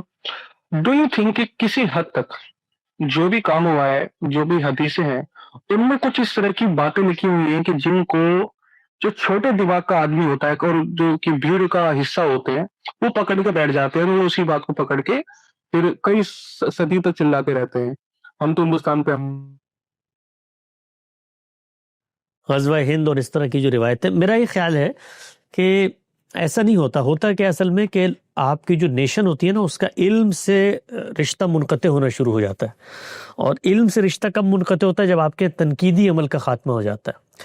تنقیدی عمل آپ نے جو نظریات اپنائے ہوتے ہیں ان کو دوبارہ سے ری ایکسپلور کرنے کی دعوت دیتا ہے، اور جو مذہبی لیڈرشپ ہے وہ یہ کام کرنے نہیں دیتی، اس لیے کہ ری ایکسپلور کرنے کے سبل میں جو نیریٹیوز بن چکے ہیں ان پر جو سوالات ہیں، پھر ان کا آپ کو استدلال سے جواب دینا ہے. جب آپ اس پوزیشن میں آئیں گے تو پھر مذہبی کلٹس قائم نہیں رہ سکتے، پھر فرقے قائم نہیں رہ سکتے، پھر لازماً آپ کو اوپن مائنڈ ہونا پڑے گا، آپ کو ایشو بیسڈ اختلاف کرنا پڑے گا، آپ کو اپنی قیادتوں سے باہر نکل کے سچائی اور حقیقت کو اپریشیٹ کرنا پڑے گا. تو یہ کام یوں نہیں ہے کہ ایک عام آدمی اٹھتا ہے اور حدیث میں کوئی مسئلہ ہے وہاں سے نکال کے غزوہ ہند نکال لیتا ہے. نہیں، علم سے رشتہ کمزور ہوتا ہے، ورنہ یہی غزوہ ہند ہے، یہی حدیثیں ہیں، ان پر جو علمی لوگ ہیں انہوں نے کام کر کے بتایا ہوا ہے کہ یہ ثابت نہیں ہے، ان کی سندوں میں یہ مسائل ہیں، تو آخر وہاں پر بھی دے رہے. لیکن عام آدمی اور پھر لیڈرشپ اس نیریٹو کو جوڑتی نہیں ہے، چینلائز نہیں کرتی، کریٹیکل انالیسس کا رویہ پیدا نہیں کرتی. اس وجہ سے یہ آپ کو جہالت کے مظاہر نظر آتے ہیں. جی بہت شکریہ سہیل بھائی ہمیں جوائن کرنے کے لیے. نیکسٹ کالر ہے ہمارے ساتھ یہاں پر سامیہ نام سے ایک بہن نے شاید جوائن کیا ہے، وہ اپنا مائک انمیوٹ کر کے سوال کر سکتی ہیں. السلام علیکم سر. وعلیکم السلام. میرا نام سامیہ ہے. میں پچھلے کئی عرصے میں نے کوشش کی غامدی صاحب کو کانٹیکٹ کرنے کی، لیکن ظاہر ہے یا میرے نصیب میں نہیں تھا یا یہ کام مشکل تھا. مجھے آج پتہ نہیں کہاں سے یہ لنک نظر آیا اور میں نے لاگ ان کیا، اور شکر الحمدللہ مجھے آپ سے بات کرنے کا موقع ملا. پہلے تو سر میں آپ کو یہ بتانا چاہتی ہوں کہ اگر غامدی صاحب نہ ہوتے تو آج میں ایک بہت ایکسٹریم قسم کی، بہت ہی پکی قسم کی ایتھیسٹ ہوتی. کچھ جو اورینٹیشن ہے ہمارے علم کی، جو میری فیلڈ آف اسٹڈی ہے، فلسفی ہے، آپ کو پتا ہے کہ فلسفی کی پھر اورینٹیشن ایسی ہو جاتی ہے کہ آپ بہت سی چیزوں کو کوشچن کرنے لگ جاتے ہیں، ڈاؤٹ کرنے لگ جاتے ہیں. اور پھر کچھ جو ہمارا ریلیجس ڈومین ہے، وہاں پہ جو آپ کو ایکسپلینیشنز ملتی ہے وہ آپ کو بہت ان لاجیکل ملتی ہے. تو ایسے وقت میں جب میں بالکل ایج پہ کھڑی تھی، اللہ تعالیٰ نے غامدی صاحب کے لیکچرز اور ان کی کتابیں آنکھوں کے سامنے لے کر آئی، اور مجھے اس سے بہت زیادہ فائدہ ہوا. ابھی بھی انسان ہے، جیسے میرے سے پہلے کالر نے بات کی کہ تسلی کبھی نہیں ہوتی، کبھی ایک بات کبھی دوسری بات، کبھی غامدی صاحب کی بھی کچھ بات ٹھیک لگتی ہے، کچھ ٹھیک نہیں لگتی، لیکن بہرحال بہت افاقہ ہوا اور انشاءاللہ آگے بھی رہے گا. سر اس وقت میں نے جوائن اس لیے کیا ہے کہ میرے ذہن میں تو سوالات بہت زیادہ ہیں، لیکن انسان خود غرض ہے میں اپنی مسئلے کے لیے، اپنی جو پرسنل کوسچن ہے، میں اس کے لیے آپ سے بات کر رہی ہوں. سر میں نے بہت اسٹڈی کیا ہے، میں نے بہت کوشش کی کہ میں اس سوال کا جواب معلوم کروں کہ یہ قسمت اور تقدیر کا کھیل کیا کھیل ہے، اس میں انسان کی ول کتنی حد تک ہے، اور باقی جو ہم کہتے ہیں کہ ہم اچھی اور بری تقدیر ساتھ لے کر آتے ہیں اور اس پر ایمان لے کر آتے ہیں. تو اگر ہم اچھی اور بری تقدیر اپنے ساتھ لے کر آتے ہیں تو no matter how hard we try ہم اس کو نہیں چینج کر سکتے، نہ اپنی محنت سے چینج کر سکتے ہیں، نہ اپنی دعا سے چینج کر سکتے ہیں، نہ اپنی عبادت سے چینج کر سکتے ہیں۔ ایک میرا یہ سوال ہے۔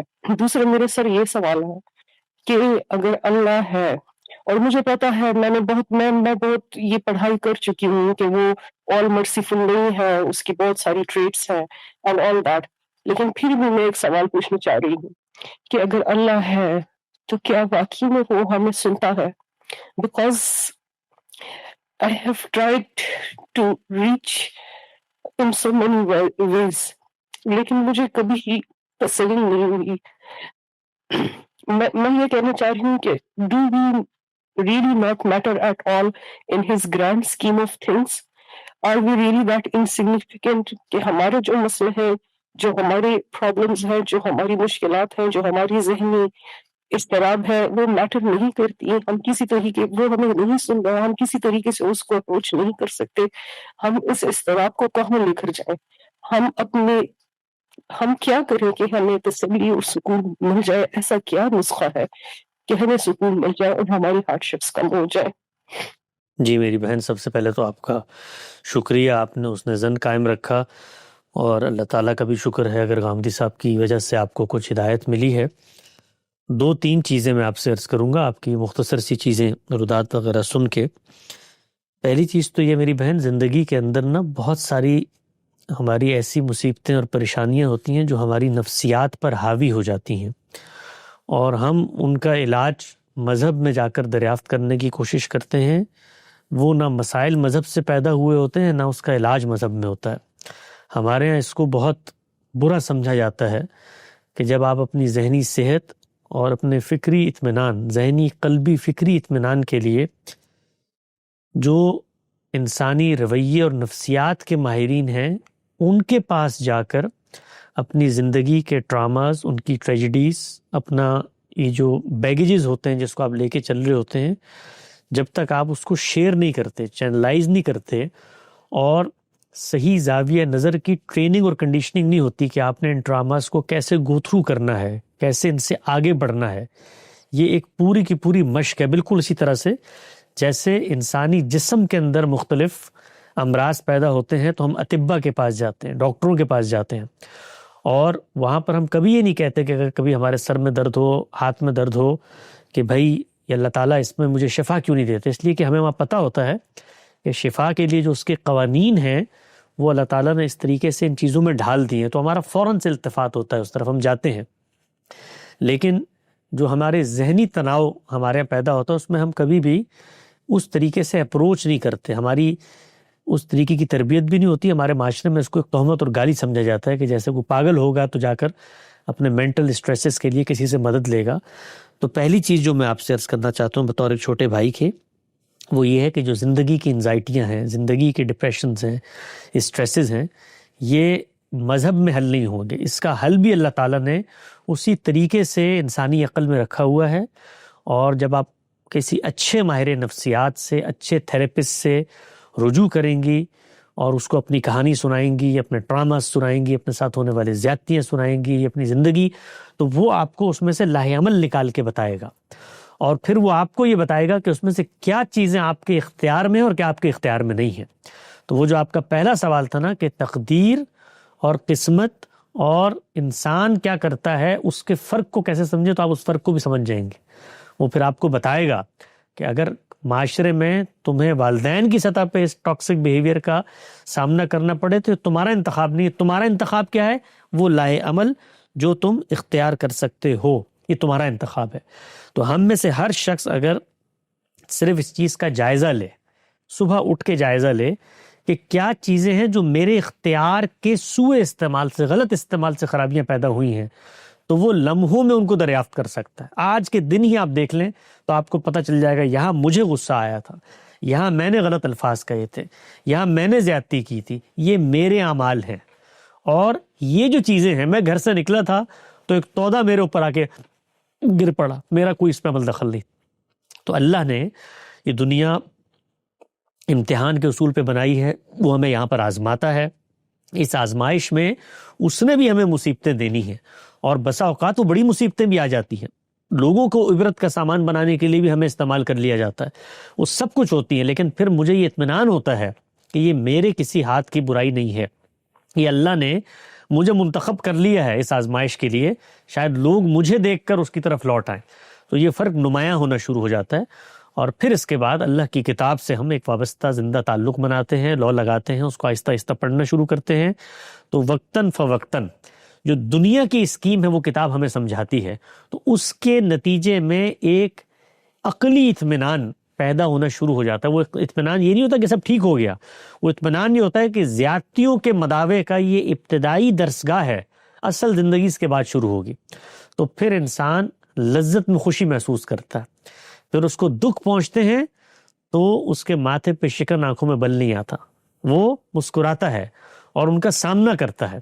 اور پھر اس کو یہ پتہ ہوتا ہے کہ یہ دکھ اس کے رفع درجات کا باعث بنیں گے اور محرومیاں اس کے لیے نعمتوں کا سامان بن جائیں گی، تو پھر وہ محرومی کی نعمت کو لذت سمجھ کے جینا شروع کر دیتا ہے کہ اللہ اس کو کمپنسیٹ کریں گے، تو اورینٹیشن بھی چینج ہوتی ہے۔ لیکن بہت سارے ٹراماز ہماری نفسیات پہ ایسے چپک جاتے ہیں کہ ہم یہ سمجھتے ہیں کہ ہم کسی اللہ والے کے پاس، کسی دین سمجھنے والے کے پاس جائیں گے، وہ کو 2-4 باتیں کر کے ہمارے دل میں اللہ تعالیٰ کی طرف سے کوئی اطمینان پیدا کر دے گا، ایسا نہیں ہوگا۔ تو اس کے لیے نفسیات کے اچھے ماہرین کی طرف رجوع کریں، وہ زندگی کے ٹراماز میں آپ کو پازیٹیو لاہ عمل بنانا سکھائیں گے، بتائیں گے آپ کے اختیار میں کیا چیز ہے، کیا چیز آپ کے اختیار میں نہیں ہے۔ بہت شکریہ حسن بھائی، جزاک اللہ خیرہ۔ جتنے بھی بھائی ابھی تک ہمیں جوائن کیے ہوئے ہیں، اور حسن بھائی آج تو ماشاءاللہ بہت سے نئے بھائی اور بہنیں بھی ہمیں جوائن کر کے سوالات کر رہی تھیں، تو ان کو انشاءاللہ اگلے ہفتے یا پھر جب بھی ہم نیکسٹ پروگرام کریں گے تو آپ کو اپڈیٹ شیئر کر دی جائے گی، تو اس دن آپ جوائن کر کے حسن بھائی سے سوالات کر سکتے ہیں۔ بہرحال آج کی اس پروگرام کا خاتمہ ہم یہیں پر کرنا چاہتے ہیں۔ دیکھنے والے تمام بھائیوں کا بے حد شکریہ، جزاک اللہ خیرہ۔ السلام علیکم ورحمۃ اللہ۔ وعلیکم السلام۔